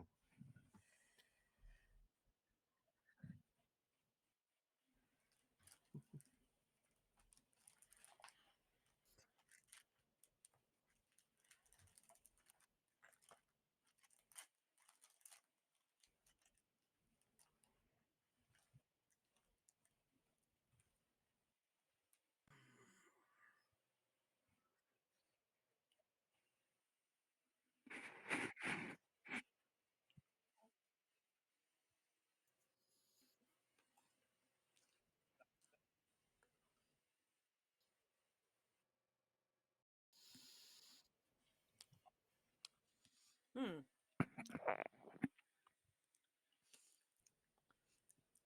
Josephine kind of like listens to this and she looks at you like less shocked about Amelie, like truly, but more shocked at the idea that that was her solution. Like, like it's the whole idea that like monsters are still monsters even if they have a sweet face and red hair, like that. It's the I yeah. So she's she kind of just looks perplexed and is like she says like only like the only thing she says to you is and that was her solution.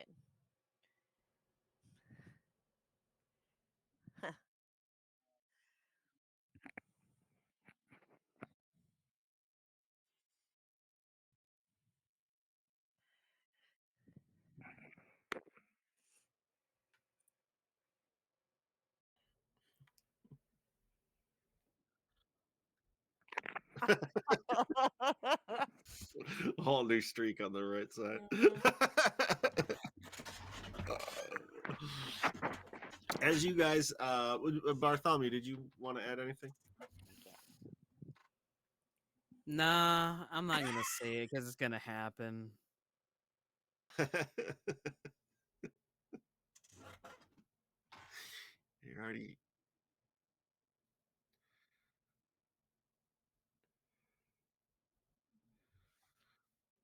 Yeah, I'm good, Mr. Lennox. I promise.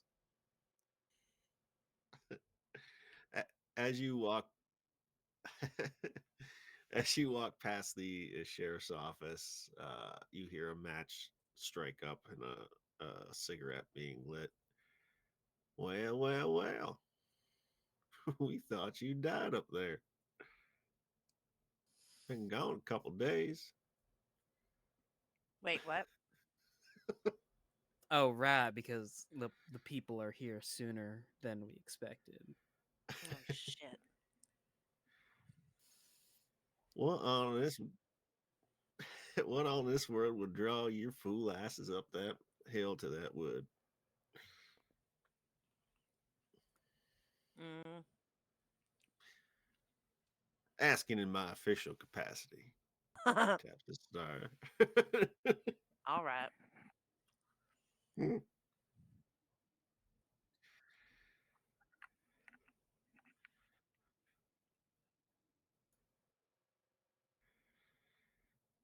What do you think you find up on that wood that's going to help you with what's coming down that road? Well, stories. Just finding some new stories.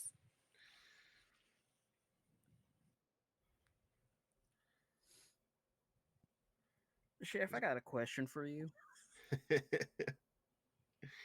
Well, I must defer to your questioning, given your status.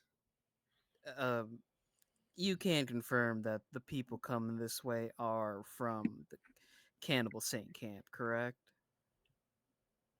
Well, almost certainly. Either that or roamers in his employ. Lennox and Josephine are my witnesses. Okay. Yeah. Bartholomew's just rubbing his eye like in contemplation. I can't think of anyone else in these parts that could muster a force of any size greater than a posse of maybe 12 people. N- Of How course, I many wouldn't go people? hunting raccoons with this lot of people. What's the town people scurrying around? How many could we make out from our position in the forest? Best guess? You're thinking in the neighborhood of 40, maybe 50. Okay. Just judging by the size of the cloud, you without any kind of like spyglass or anything, you can't get a bigger read. But they are moving a lot of dust. All right. So,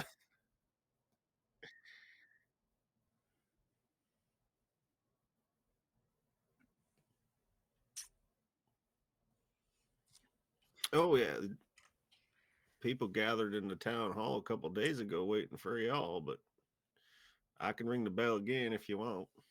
Hmm. I think that that's a mighty plan. Thank you very much. Much good it'll do you. And he puts two fingers in the side of his mouth and lets loose one of those god awfully loud whistles.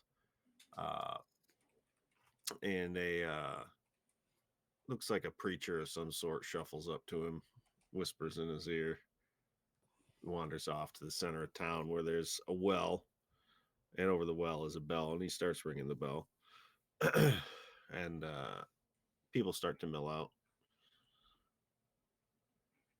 Speak your piece. You're trying to fight lions with sheep, though. Hmm.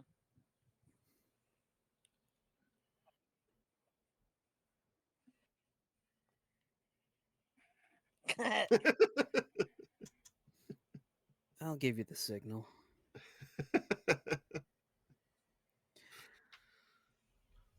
Ladies and gentlemen, I implore you to listen for a moment. Your town is in grave danger, as you all know. I am a knight errant who was sent by the king on behest of your previous mayor to come and assist y'all.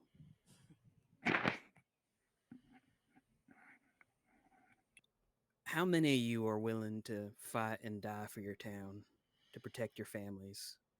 I ask that you step forward now. I'm gonna have you make a check.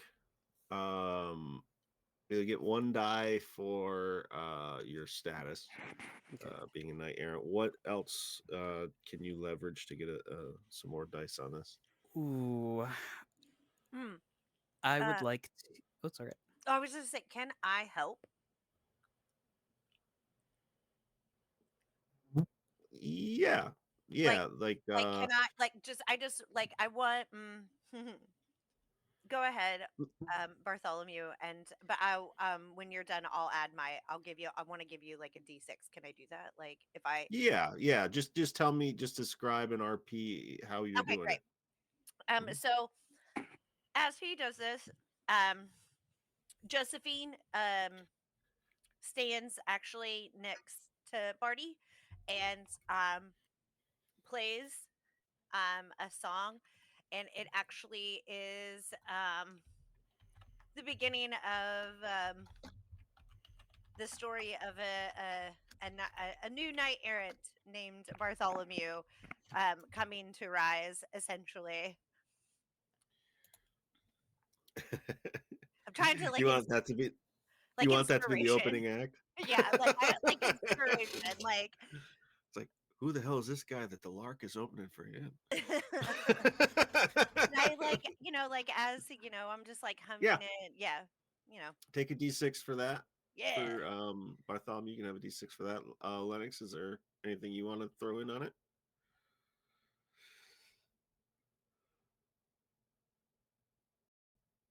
Could be one of your descriptors, could be if you want to openly use an ability, you can. I would suggest you save that for the actual showdown. I could get myself a dice here. All right, what else are you going to use to? Because you're up Uh, to two. Yeah, I'm going to use my ability Servant of the King. You act with authority of the crown, and when you speak your name and allegiance, all of those in Myth should obey you. Once per Doom refresh, invoke the name of Myth and your status as errant, and use a reputation of Myth as if it were your own. I'd like to use Noble to help us in requesting a militia. Okay.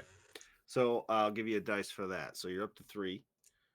Um, these people are paralyzed with fear, so I'm going to say you need at least a 5. Okay.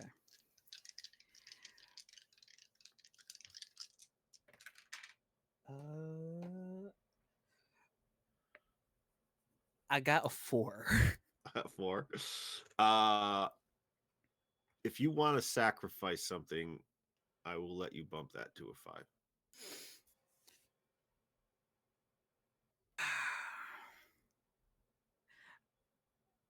You don't need to step up to fight because I will fight for you. If you can provide it, just give me a damn rifle and some bullets. Bartholomew will fight alone if he has to. Okay. So essentially you're sacrificing your body, um, your honor and your body. Okay. At first, most of the men kind of look at their feet, or they look, off to one side, and one by one, mainly the women of the town step up. I'll fight. I'll fight. Um, and that shames a few of the men, and they're definitely a cadre that sort of slink away. But you get a good 24 people that are willing to do whatever you tell them to do.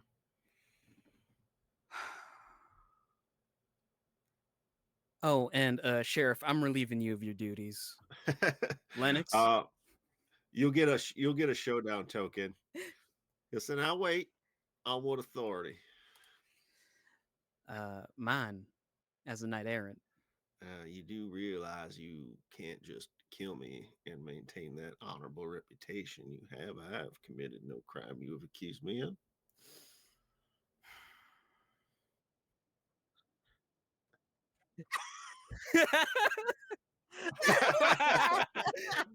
All right, so that is going to be a showdown. All right, this is your showdown, Lennox. You can opt to leverage as many showdown tokens as you want. That'll get you an extra dice. I am getting. You're going to need a 10 to beat Okay. this guy. So you need to sacrifice. You need to offer me something you're willing to lose. Oh my god! To I've already to lost get ears, Jason. What more do you want? I want all of it.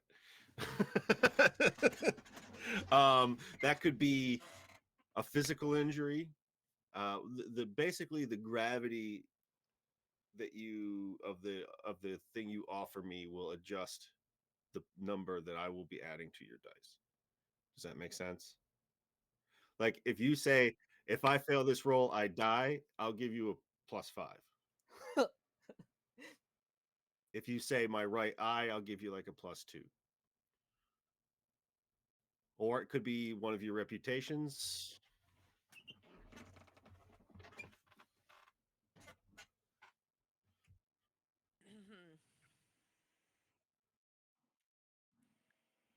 Okay. Yeah. Okay. Coat pistol pops out. All right. So I'll give you +2 for that. So that will get you up to 8 if you roll a 6. Who? The showdown tokens will give you extra dice to roll, but each roll will stand on its own. It'll be 6. If you roll a 6, it'll be 6 plus the 2, which is 8. Okay. The dice don't add up.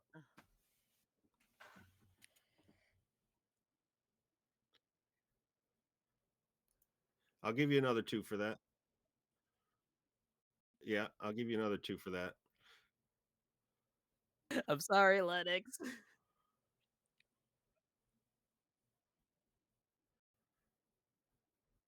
I have a question. Is Amelie by chance in this audience? She offered to fight. Okay, I bet she did.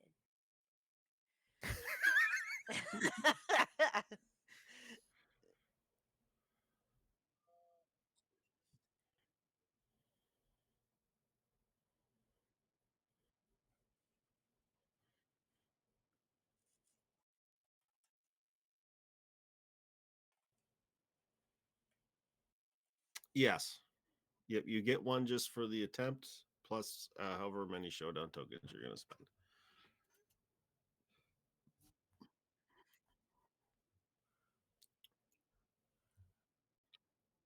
Yes. That'll put you up to +5. Oh, you could just dump your entire character sheet. Got it. Yeah, yeah. Whatever you want. So here's the deal. The target number is 10. Right. If you fail, you suffer the cost that you have bartered with me. But you gain +1 showdown token.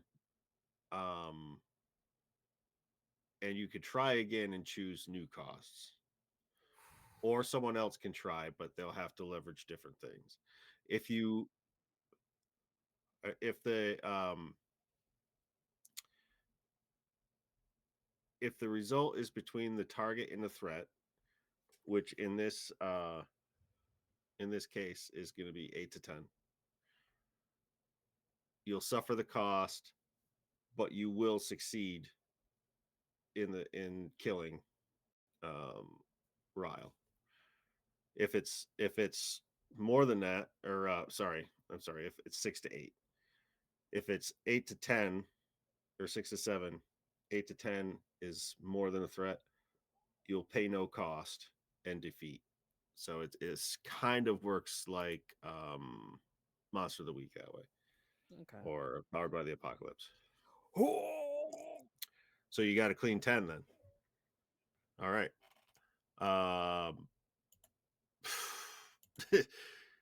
Describe what it looks like when this goes down. He will draw. He won't hit, but he's like unbelievably fast. But you describe how this happens, and I'll describe what happens immediately after.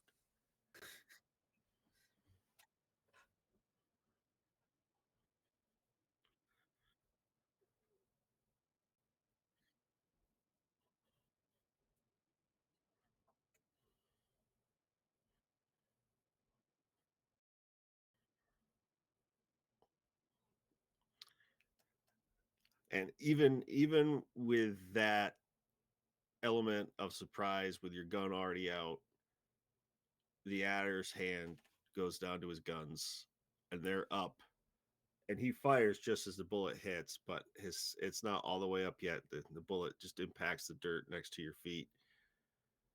He staggers backwards a couple of times, blood trickling down his face from the new hole in it. He says, "God damn, you are fast." And he falls backwards. As his body hits the ground, his clothes collapse on themselves and snakes shoot out in every direction. So there's just so it is just an empty set of clothes laying on the ground. The alderman rushes up. "What is the meaning of this? That is my sheriff." Buzz. By- She says, Josephine is like, why don't you take a look? You ever seen a real sheriff? Your sheriff? Is that normal? Is that normal? Look at them clothes. I'll take whatever gun will defend this town.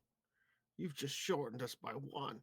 Oh, that is Um, so precious. Yeah, she's like so precious that you think that he was gonna help you.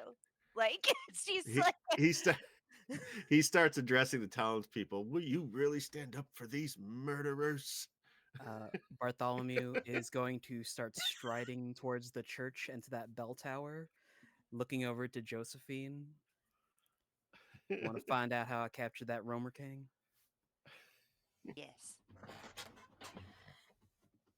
Uh, Scaling to the top, he looks out to that dust cloud that's coming towards them, and he is going to pull out his rune carved revolver. Uh, I'm going to leverage my dead shot ability, where no matter the range or condition, I can hit. Okay. And the fucking Now, bear in revolver. mind, you won't be able to use that again until after this whole thing's sorted itself out. It's gonna take them 2 days to get here, and I'm getting boxes of bullets this way. All right.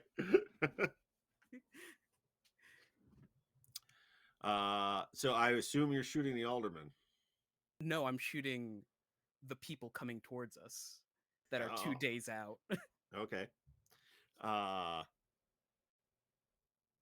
I mean, the ability says that you hit no matter what, yeah? Mm-hmm. Yeah, you climb up into that tower and you take aim down this rune carved revolver. Mighty magic of the knights errant of myth, all the weight of your civilization, your order, all the history behind it travels down that barrel with the bullet. And Josephine, you see the most amazing thing. You've seen lots of gunplay in your travels around a thing. Bullet will go a couple 100 yards and then it'll start dropping down to the ground. This thing flies straight and true. And for a moment, the murderous forward progress of this cloud stalls, scatters to the side. Clearly he's hit somebody. It's thrown their ranks into disarray. And they are now spreading up into smaller groups and approaching more cautiously. I'll give you a showdown token for that. Casey, you also get a showdown token. What's your next order of business? Just hope for that rifle to come up and start picking off shots. They're definitely out of rifle range. Your rune card revolver It's is something magical, different, yeah. so yeah, so it's special.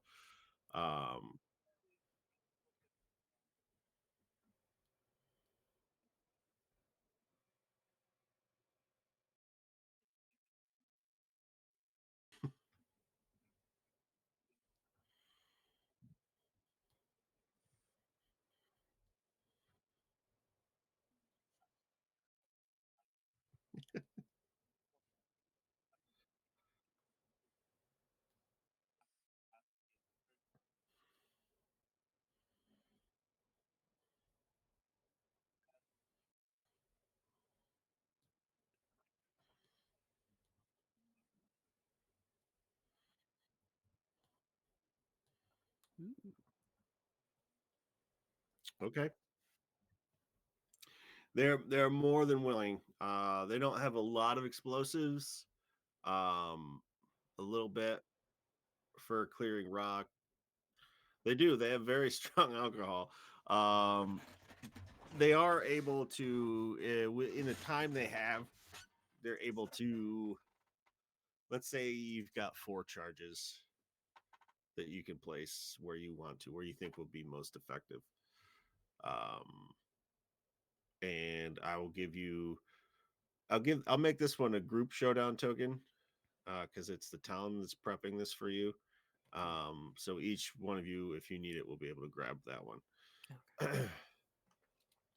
They immediately get to work doing what you say. Are you just what parts of the town are you prepping for this?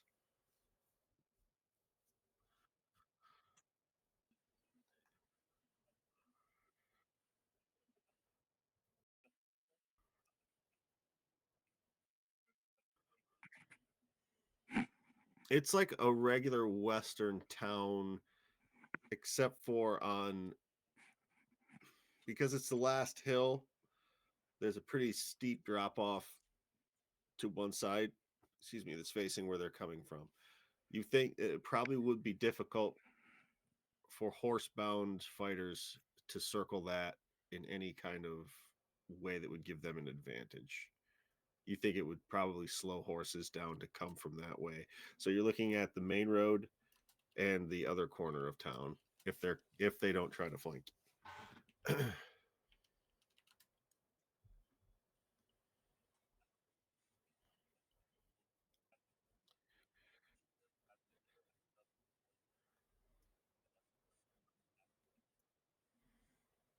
Uh-huh.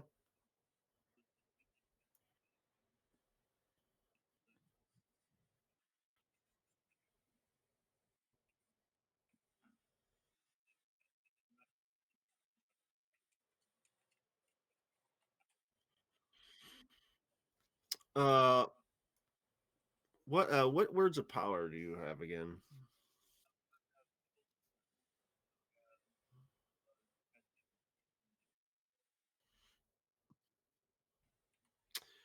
If you want to use death given freely, I'll let you do a Colonel Mustang.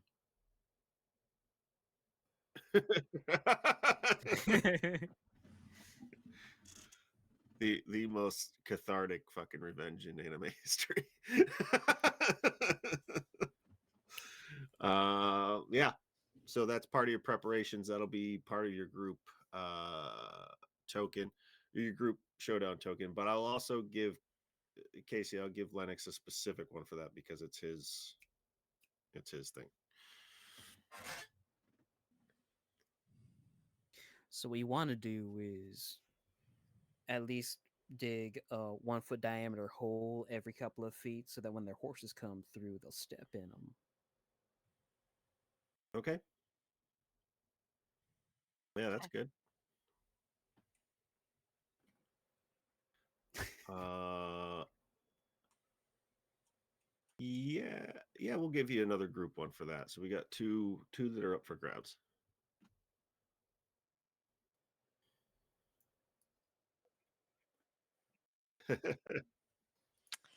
Um, so my Josephine has a personal bone to pick with Amelie. Um, she, I'm assuming as everyone's helping, she's also helping yet still tending to the children. Yes, she has not at once wavered to make them as comfortable as possible. I would say that first.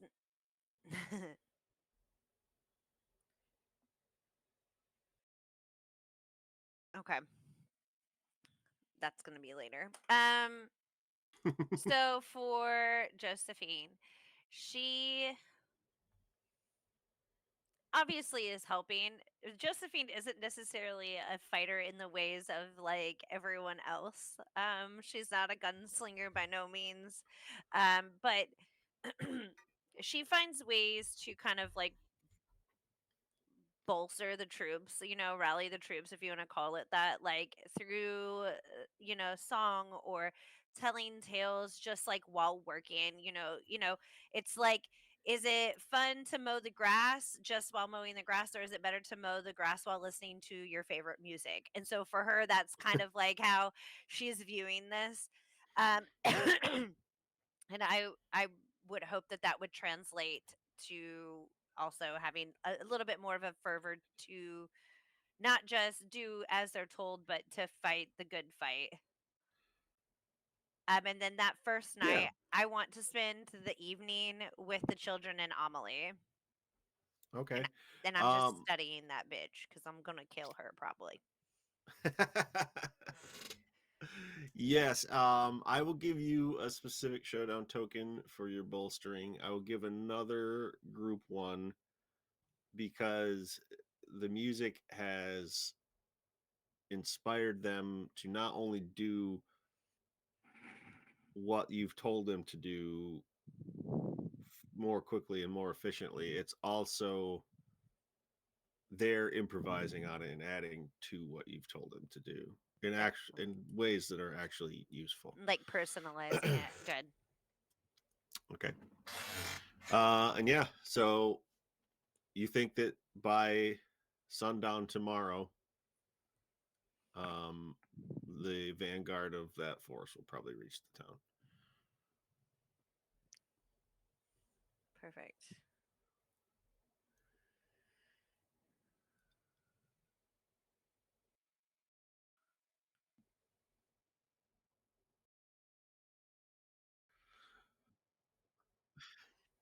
Meanwhile, like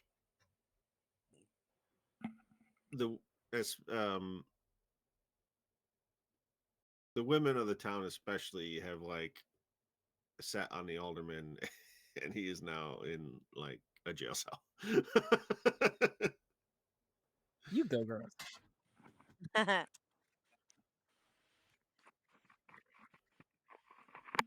Mm.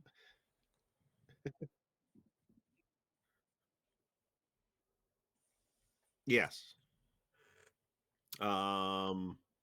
Okay. Do you want to deal with that first, or Holly, would you rather deal with Amelie first? Mm. So, okay.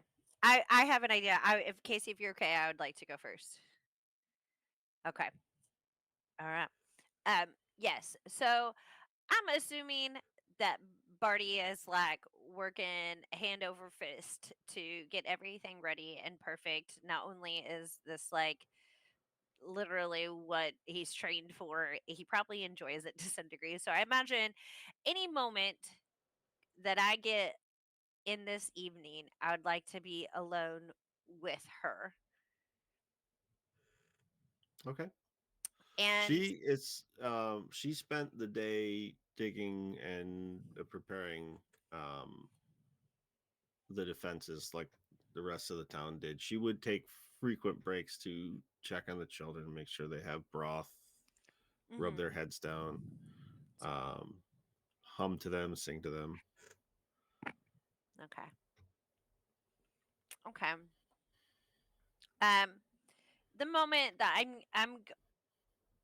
I would prefer this to be later in the evening, preferably like either most of the kids are asleep or they are asleep, and I'm going to pull her to, I'm going to call it a dimly lit corner in this place. And I mean, this is very, I mean, I grab her, almost as like as a mother would like grab a kid by the arm, like that's like trying to run off or something. And I would grab her and like I want to, Josephine like shoves her against the wall and says, and as she does this, actually, Josephine kind of flips back this like duster that she has, and she pulls out. She does have a dagger. Okay, like we can. This is like last case scenario type thing, and she's like, "I would stab you in the heart, but you don't have one now, do you, hun? What are you talking about? Don't play games."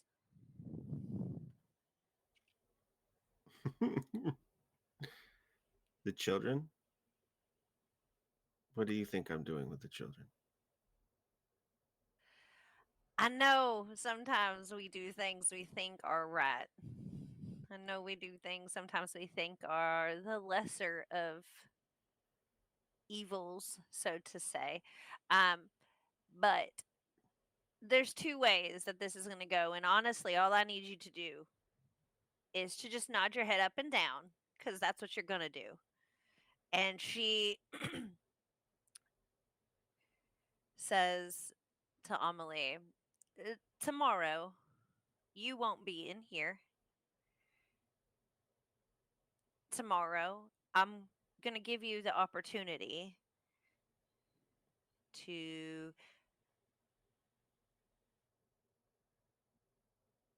sacrifice yourself in a different way. You hear a voice behind you, Oh, God. an elderly woman's voice, and she says, she was going to do that anyway, dear. The back of my You're head. operating, you're operating under a misapprehension. She wasn't killing these children. She was Um, spoiling the meat so that he would choose us instead. mm, And I told her to. I'm And if you turn assuming this. around, you'll see the Yeah. widow of the late mayor. Mm. Still in her mourning black.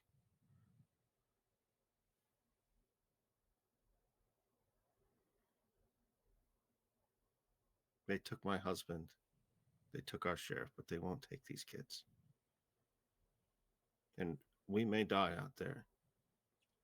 But I need you to promise me when all is lost, you will not let these children be taken. So Josephine is a bit like gobsmacked at this, right? Is that this was like the plan all along? Like she knew that they were making them sick, right? Not only to like not suffer the fate, but she had a feeling that there was more to it than just. But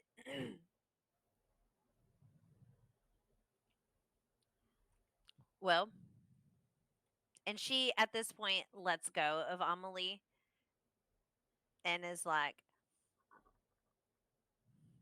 I can't say I understand where you're coming from, Amelie, and I do understand sacrifice.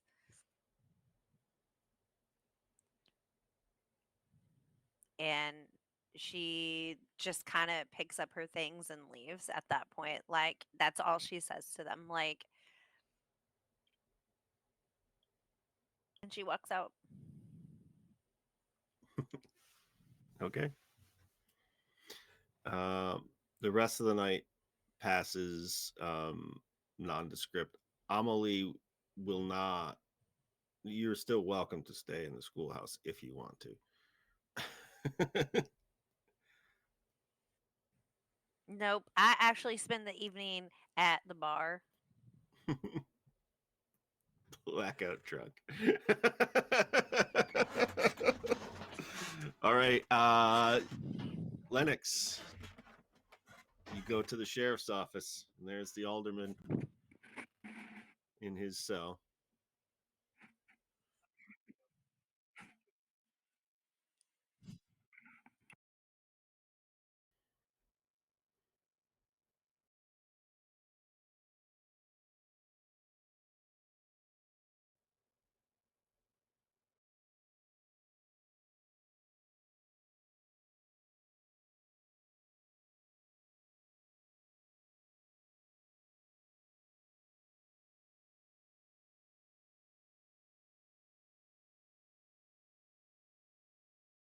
I'm not sacrificing them.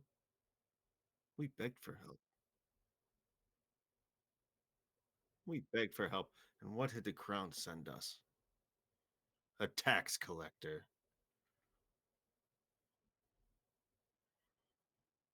Not you. You come to us in the last few days. 4 of you.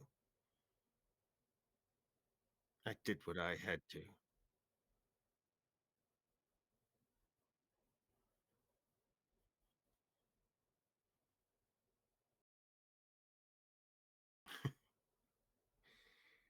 When the roamers first came,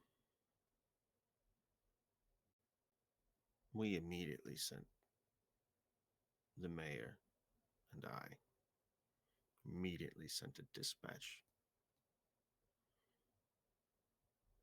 We got no answer. 3 months later, the tax collector comes to town,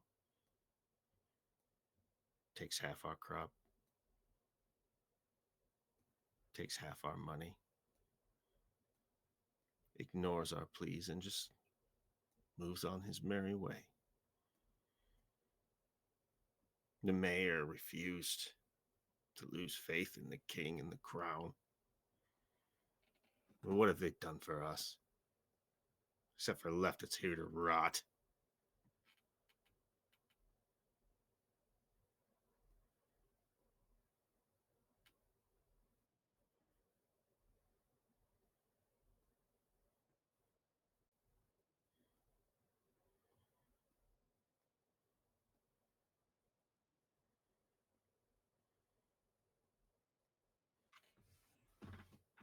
Why should we all die when we can sacrifice a few?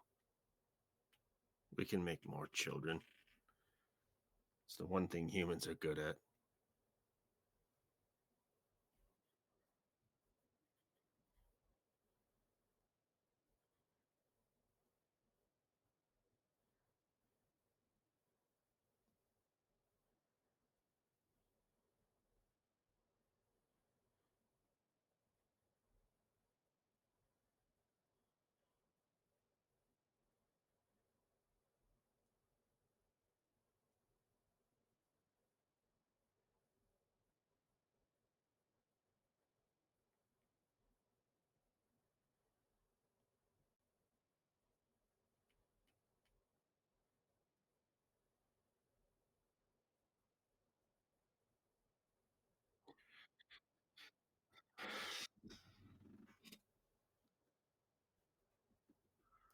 There will be a king on a throne. I can't stop that. But I could side with the one that will win this war.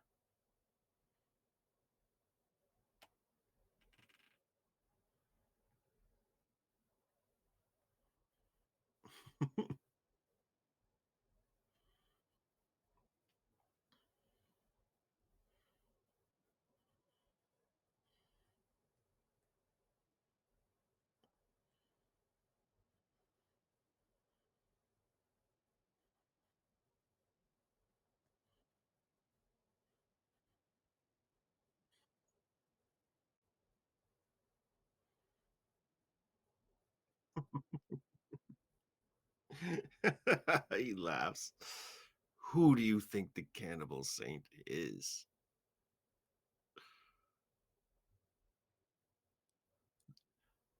He is the eldest.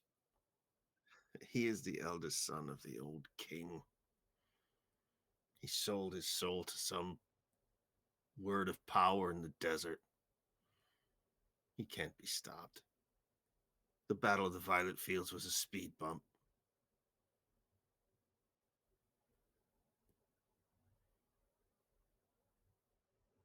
The power that raises out in that desert will sweep across this entire kingdom and everything will burn.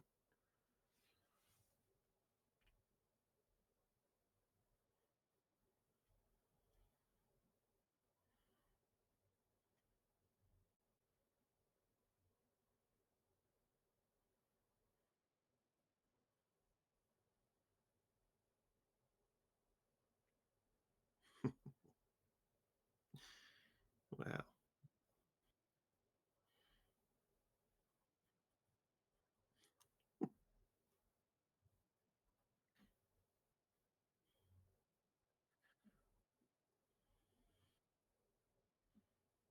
physically, he is no match for you. He's wiry. He's not old, but he's definitely on the far end of middle aged.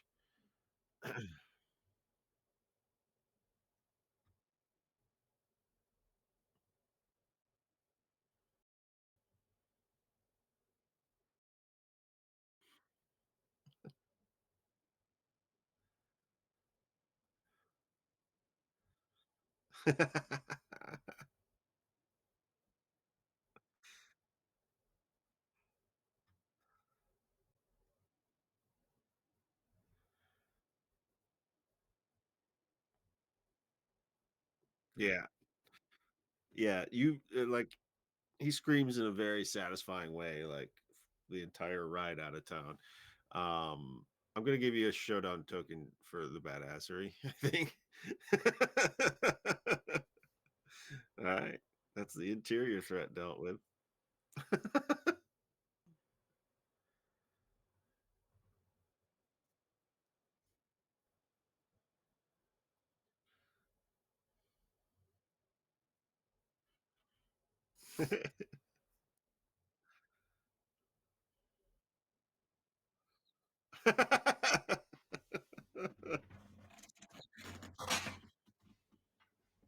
They're as fine as they can be. Again, they're exhausted and not withered, but spent, but they're not in pain.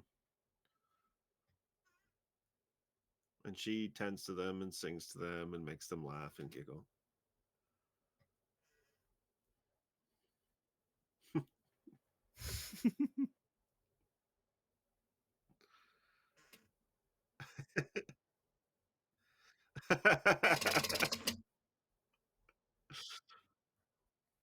Bartholomew, is there anything you wanted to do before we move to the final showdown? Just working into the night, Wichita lineman playing in the background as he's sadly digging a trench. Yeah. All the people in the town who were helping you, they do not quit until they see you stop. So if you go well into the night, as exhausted as they look, their hands are bleeding, um, their shoulders are stooped, but they're still digging. They're still. One of them had the bright idea to bust up a wagon and start sharpening the planks, and they've put planks facing out down to the town. um, and we'll move. We'll move to the next day.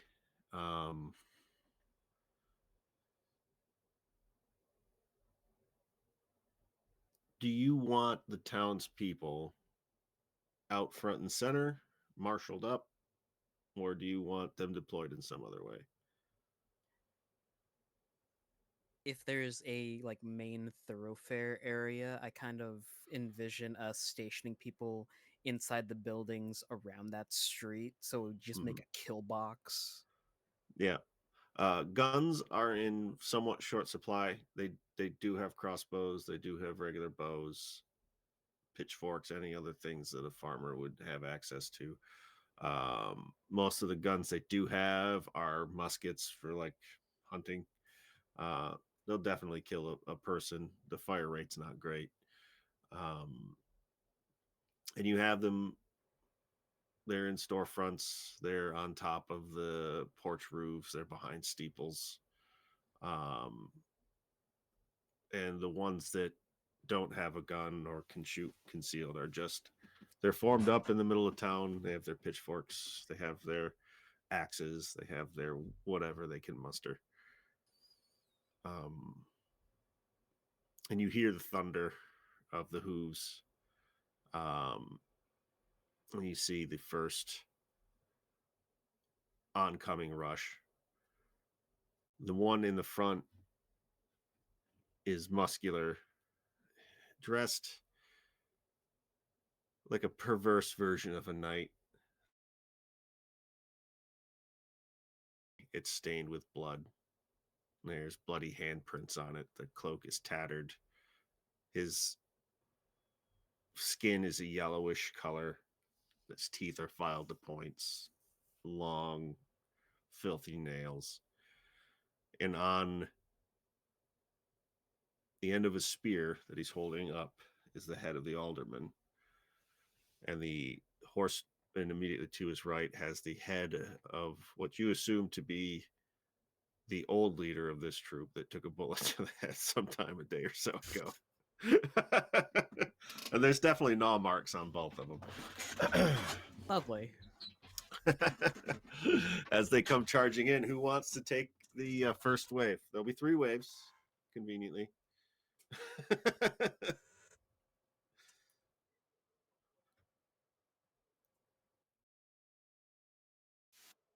Yeah.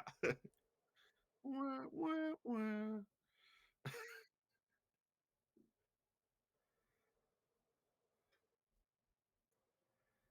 Mm-hmm.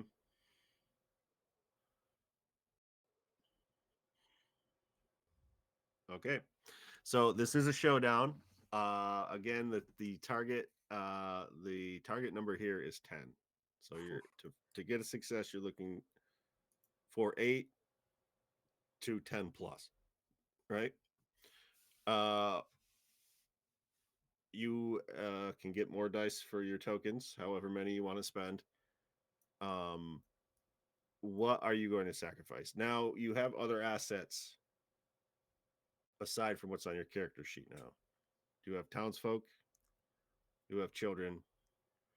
Um, Livestock, I guess.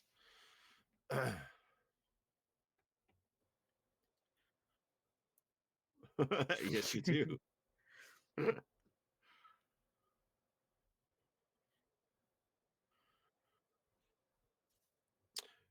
You can put it on the line if you want. Like if you try to expel its power some way and you fail the roll, like either the ring's magic can be dispelled or it'll disappear, or you could lose the ring essentially. Or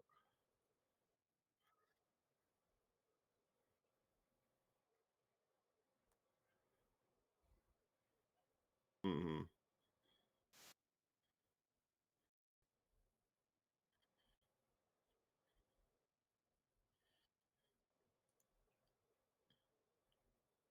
mm-hmm. Okay, so you're putting up half the town. Uh, will you be taking damage from this as well?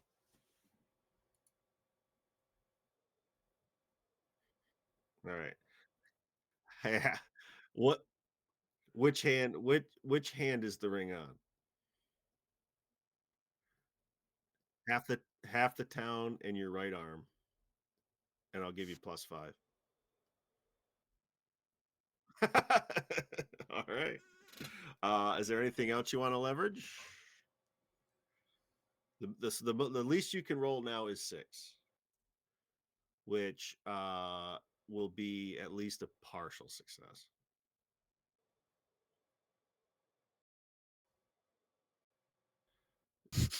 She does not have a gun. I imagine Josephine would not let her have a gun. Am I wrong in that assumption, Holly?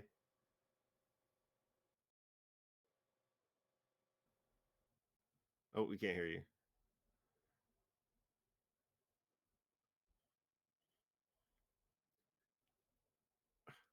Yes.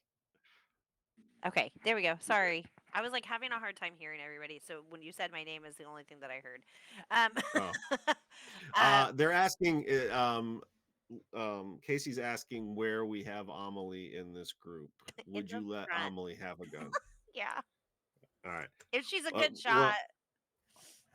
Well, um, well, you said in front. She'll be in that rank with pitchforks and stuff. Good. Like right in the middle of town. Enjoy.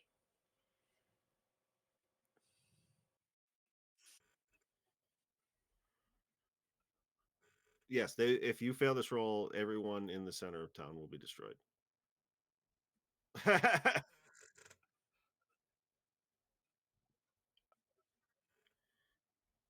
Okay, so bear in mind, your 6 to 7 is partial success. So you will succeed, but you will also suffer the consequences. So you're looking for an 8 to 10.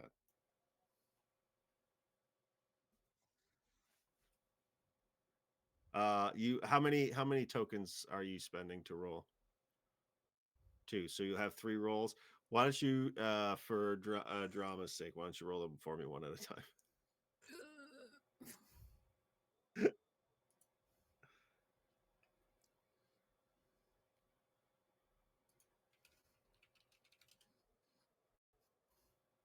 All right. So the first one failed.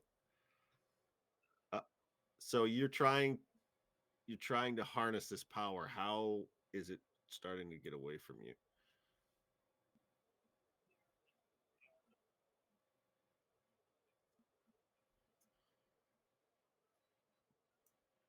Yeah.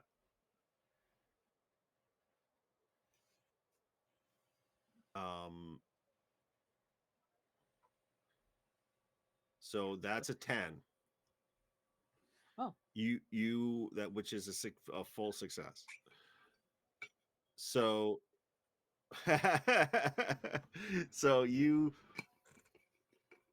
uh, describe describe how you pull this back under your control and what happens to them. Mm.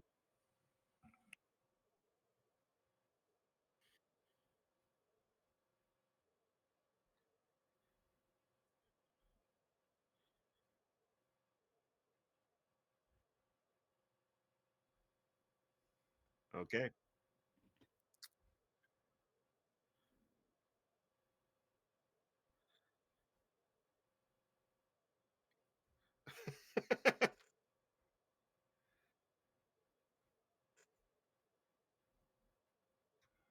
Okay, yeah.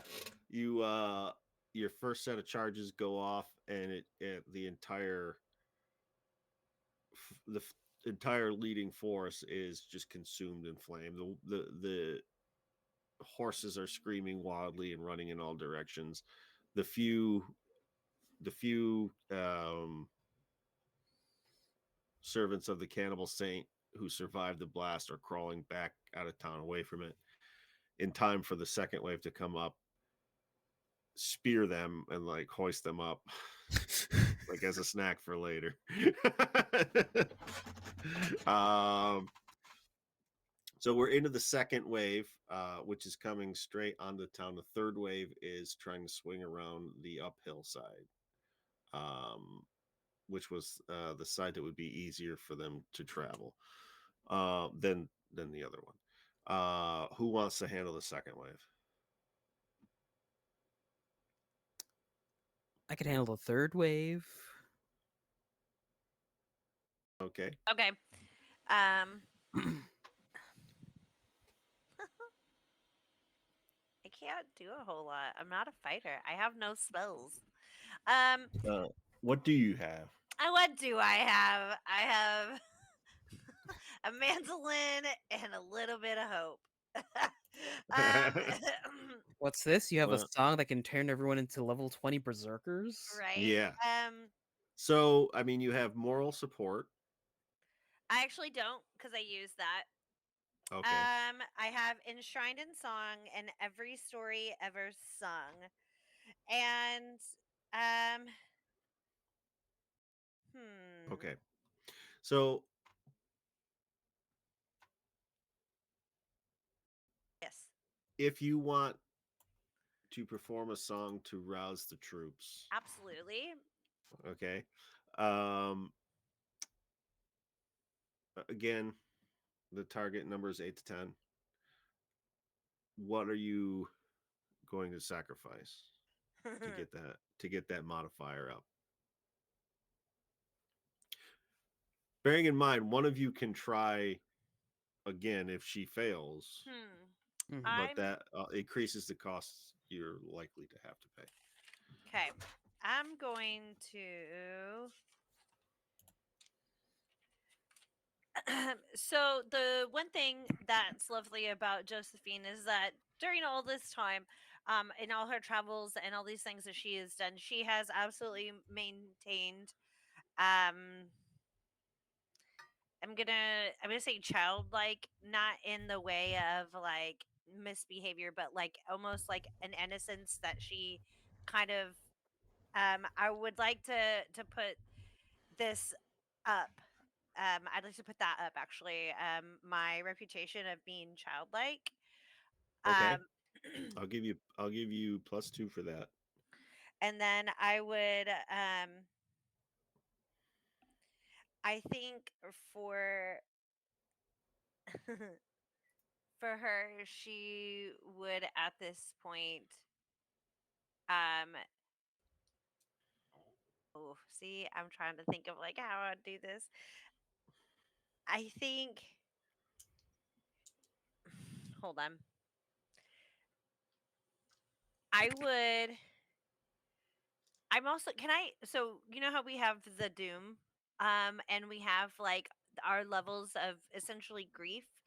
Hmm. So with her because of her nature she's there's a level of acceptance here. I think actually I know I can change that but can I leverage that as well? So you want to move out of acceptance into a different stage of I grief. I do. For me it would be anger. I think that's the direction she would head at this point because not only are her friends' lives on the line, this little teeny tiny town and those kids, like she's so pissed. Like but she's maintaining that like again, that youthful hope of like, hey, we're actually going to win. But I think Okay. if this fails, I think for her this would be a level of like no thank you. Like she'd Okay. lose that. I'll give you another +2 for that. So you're up to +4. Okay. So I have So so a six will be a 10, which is a straight success. 8 and 9 will also. So you can succeed on a 4, 5, or 6. Anything okay. less than you're going to suffer a failure. And it's just one, is it one die or four? How many tokens are you? You get one Oh, automatically, and then yeah, more one per the automatically. That's tokens you right. spend. Can I is this a showdown? This is a showdown. Okay, great. I have four of those. I'll use two of those if that's okay as well. Yeah. So that'll be Okay. 3 dice. Okay. You succeed on a 4, 5, or 6. Okay, this is rough. That will be a straight success. So for 1 or 2 is a failure, a 3 is a partial. I got a 6.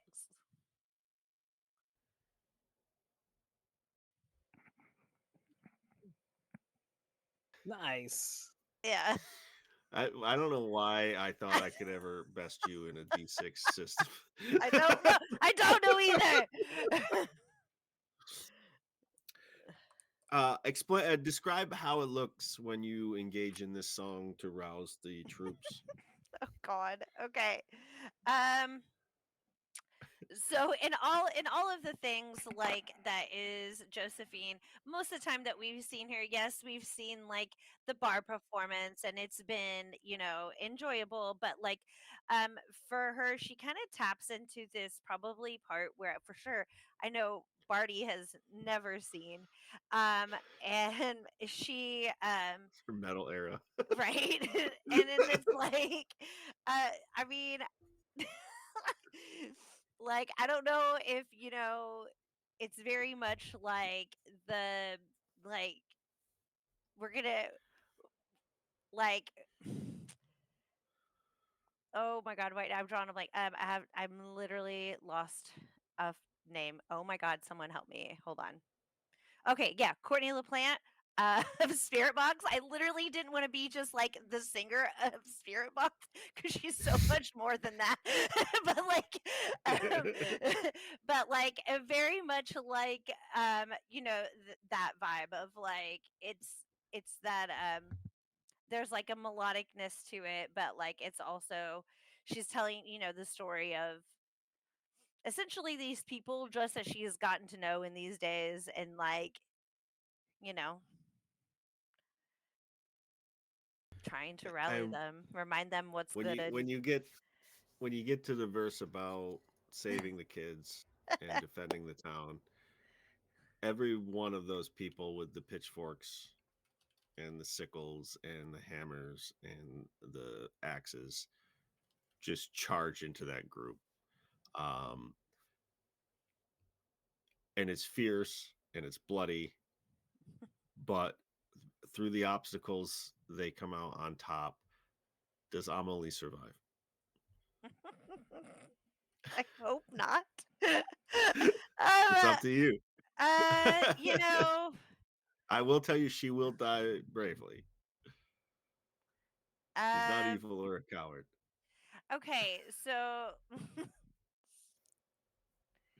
okay, I'm just gonna let the dice decide. Hold on.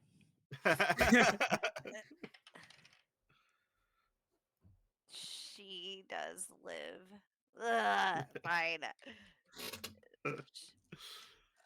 My benevolence knows no end. Okay. Yes. The dice have betrayed you. All right, the third wave. What do you got up your sleeve, brave knight? Bartholomew is going to turn and head towards that flanking position. Um, he pulls down his full face helm. It is a stylized like wolf's head. Nice. And he will draw his cavalry saber from his hip and his magical rune carved revolver in the other. And he's just gonna wade at them. And as soon as somebody gets within proximity, it's either getting slashed or shot. Okay. Uh, What are you wagering? I'll wager my sword of mythic steel Okay. getting damaged or destroyed or lost. Okay. I'll give Uh, you I'll give you +2 for that. the rune carved revolver getting destroyed, lost, or looted. Okay, I'll give you another 2 for that one. 4. I do have a deed, which is captured roamer king Staunch Rolus, leader of the Tombstone Gang. Do other roamers and outlaws fear or respect you? Can I say they fear me with the iconic like wolf's head? Yes, but how are you? I'll give you an extra dice for it. Okay. Okay. So how many? So you have 2 dice base. How many of your showdown tokens are you going to? I will spend 2, so get 4. All right. So you got a +4. I got a 5. So That that's a is a 9. That's 9. a success. Ugh. A straight up success. You watch as your new companion casts off that sag that's been in his shoulders since the forest as he steps out into the sun on the scrublands to the one side of the town, shrugs his shoulders back as his cloak drops off. Out comes the saber, out comes the gun as these forces barrel down on him. First swing with his saber takes the head of one of the roamers. Second shot straight through 2 people. He's got 5 more shots. They find purchase, and within the first rush, he's killed half a dozen of them. The ones that get past him into the townspeople have seen this shining figure of hope and myth just carve a path into their enemies, and they open fire, and it's open season as one after another these cannibals are shot from their horses. There's a bit of tech inside of Bart's helmet, and it's just playing Mick Gordon rip and tear. He sees one of them glowing, just rushes up for a glory kill. More ammo, thank you. Yeah. And the battle, like most battles, is long in the preparation but short in the execution. And within an hour or 2, you've cleaned up anyone who may have survived. Do you want to just kill them? Do you want to question them? Is the jaundiced leader still around, or was he exploded with Lennox? I think Lennox pasted him, to be honest with you. That's fair. Each section had its own, officer essentially. Try and save one of the important looking ones for questioning.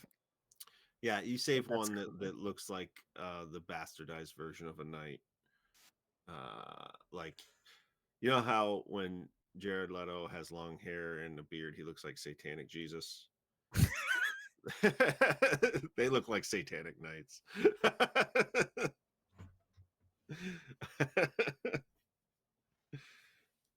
Yeah, so you can question him, remembering that your primary objective was to check on the border forts that are further south of this village. What do you want to know? Yeah. Has the cannibal saint been down to the south? We move in force, false knight. Already your border forts have fallen. Gourmand moves to the southwest. He'll be in your cities within weeks. Right. And this whole little raiding party was just you picking up hors d'oeuvres for your little shindig? The souls of adults are useful to the saint, but sometimes he needs a cleaner food. The hunger is ever growing. He'll eat your flesh too. Yeah, he can choke on it.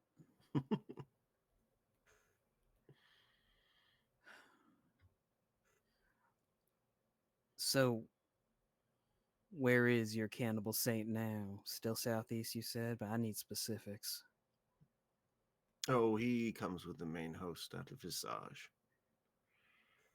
Okay. We are paving the road, as it were.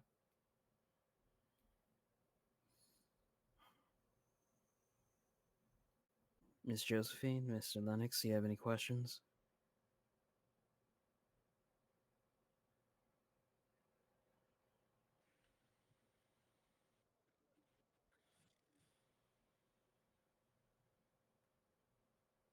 I don't have any either, actually. Imagine when he has all of your songs, little songbird. Can I just like lower Lennox's gun? That's between you and Lennox.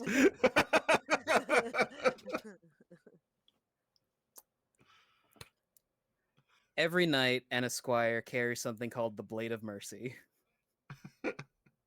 And I will do such that I will pull a dagger from my boot and just shove that right into his heart.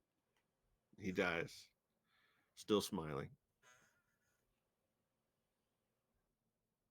We should probably burn this one. Don't know what kind of diseases he's picked up. Definitely got mad cow So, disease. I mean. some kind of affliction. Yeah, some kind of affliction. Spongiform encephalitis. You don't get that yellow without having something wrong with you. Yeah, at least, jaundice at the very least. His liver's real fucked. Yeah. And that's where we're at. All You right. guys you'll take a moment to tend to wounds, to bury the dead from your side, because there were casualties. And the town throws a party. The next morning, the spell is broken. And the children that were too weak to get out of bed are running around and laughing. How'd the spell break? She broke it. She died. No, she didn't die. She lived. Oh, she lived, okay. Yeah, But the spell's not necessary anymore. Anymore because we did. Okay, cool. But she does walk up to Bartholomew and she drops to her knees. I will accept your judgment, Sir Knight.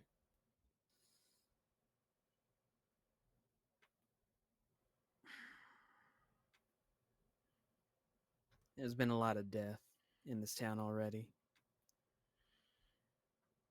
You do what you can for those kids, and don't you ever dare put them in danger again. even to save their own lives. There. Yeah. Technically, they're souls. Doesn't matter. Two wrongs don't make a right. Okay.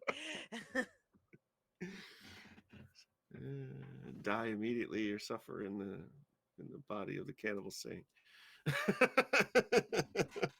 Miss Amelie, I hope you live long and well. As I hope you do as well, brave Sir Knight. You and all of your cadre.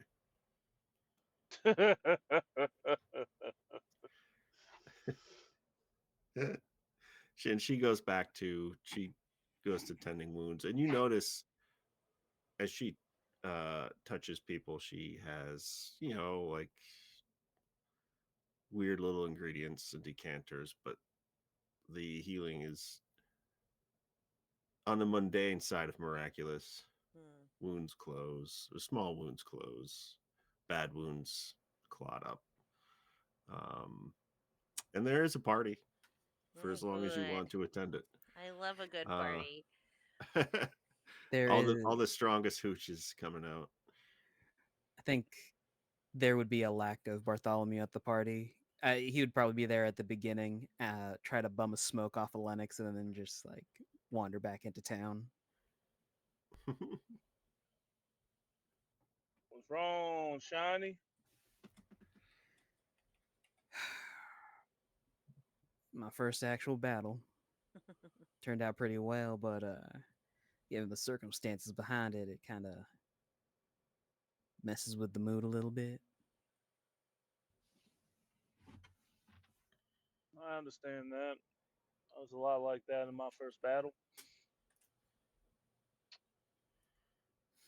A little word of advice, and I'll leave you to your thoughts. A win's a win, as tainted as it can be. The silver lining is at least these children will see another day, and this town will see another day. Don't try to think too hard on it. It's gonna drive you mad. You might make deals that you don't mean making, like that poor girl. I ain't as smart as you, Mr. Lennox, or as experienced as Magnolia and Miss Josephine. All I got's my body and maybe a little bit of gumption. Impeccable pecs. And he points at your chest, and he's like, "You care."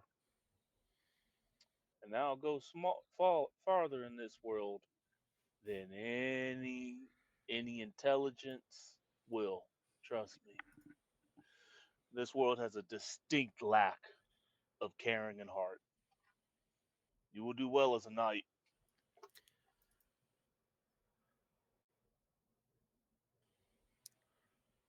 Can I bum a smoke off you?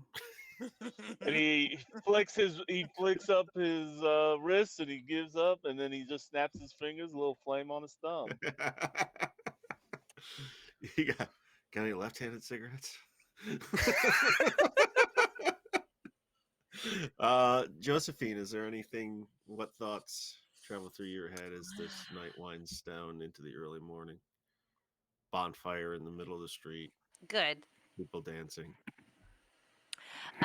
Josephine actually spends the evening. I'm assuming the children, I won't say like are instantly better, but they're definitely, I imagine they're probably out being kids again, yes? Yeah, yeah.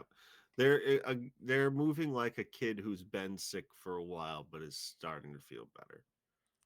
I would say in between singing songs and really just trying to perpetuate the merriment and relief that I'm sure a lot of these people are currently feeling.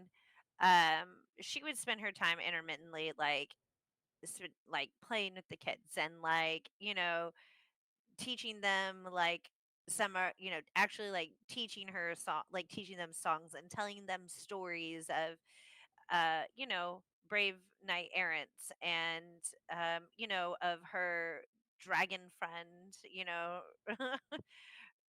I can never say that. I can never say. I just want to call them R, but it's like risen thrall or whatever.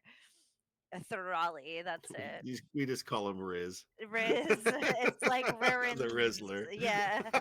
Like she tells them of like her traveling and like they ask questions and she entertains that all of it really. And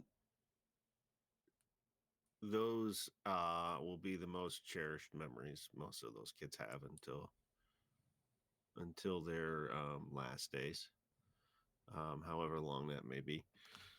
And with that, we'll end the second part of the Bitter Harvest Reaping Day.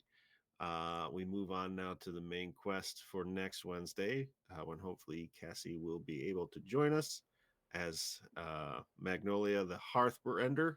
Keep wanting Hearthrender. to say, keep wanting to Heartbreaker. say Heartbreaker. Heartbreaker. I think she might have chipped a little of Lennox's heart out, I think, at some point. So I'll let everyone introduce, again, who they are, what they're doing, where you can find them. We'll start with RJ. Me again? Why? I don't know. You're adorable. Thanks. Hey everybody, my name's RJ. You can catch me once again at rjustice282 on all my socials. Today I was Bartholomew, and I hope you enjoyed. Stuff going on this week. I don't have a lot going on this week. so I don't have anything to plug. That's fine. Next Monday over on the Hype Goblins channel, we're doing a charity stream for Roll for Wishes. So come check that out. Oh, yay. Yeah. I'm teching for a few of those actually.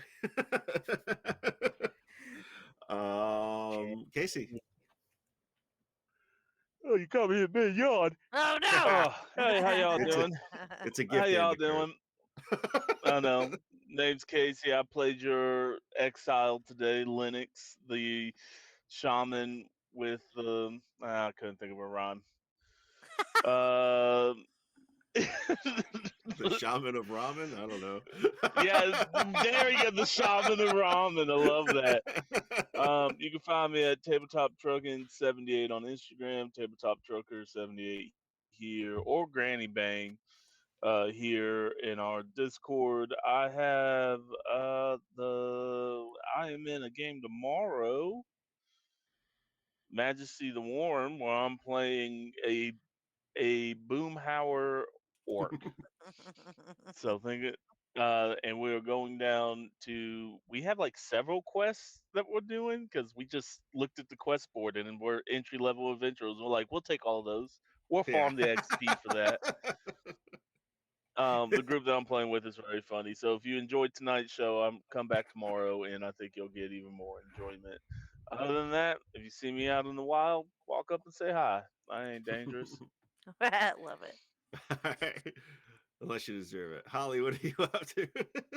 Hey, I'm Holly. I'm OMG Holly D everywhere on the internet. I'm gonna be here next Wednesday. Yep. Yeah, hopefully. Yeah, I think. Oh man, I can't remember. But I pretty much it, and I know Jason and I have our second part of Ghostbusters ICRPG coming up. I It won't be next Monday because I'm not available. So Oh no. Okay. yeah. That's good to know. And I really think that's it. I don't have anything pressing or coming up other than that. I don't think so. But yeah, that's about it. Say hi to me on the internet if you want to be friends. I'm pretty quiet these days because all I do is work. So, and tonight I played Josephine Larkspur, the Lark. She is the tail weaver, world renowned in this group. I didn't get to make as many song puns as I wanted, but that's okay. It's always fun sucking. And so, yeah, thank you so very much, and that's it for me. All right. I'm Graphical Ronin. You can find me most places on the internet on some version of that. I thought I had an ICRPG Ghostbusters on Monday, but now it might have to be now it might have to be Die Laughing or something fun and Halloweeny. Um, I'm in an ongoing D&D campaign on Ruinous Paths D&D every Friday afternoon, about 3 o'clock Eastern time. And then for some ungodly reason, I'm also in one on the same channel that starts at 3 a.m. Eastern Standard, 4 a.m. Eastern Standard Time, which is why I needed a nap in between these two games. Um, um, I am doing some tech for the Pocket Dragon Pub for their Roll for Wishes campaigns. But I do have some call outs for things popping up on High Shelf Collective. Wednesdays, obviously, for the next few weeks, you'll be treated to the Kingdom of Myth and the Doom of Myth with Inevitable and this merry band of badasses. Thursdays, we have His Majesty the Worm, GM by Mike R. Sundays, Roll, Play, Reflect, co-streamed with Trooper SJP and HSC David. Is one of the core cast members of that. This month's theme is space. They're wrapping up their mini playthrough of The Expanse. Tuesdays, we have Roots of Old Caldur. I assume I'm pronouncing that correctly, which is a Trophy Gold series ran by Chaotic. So check out any of those because they are bound to be fantastic. The sheer amount of channel in that Discord server is staggering. That's all for us. We will see you next week. Bye.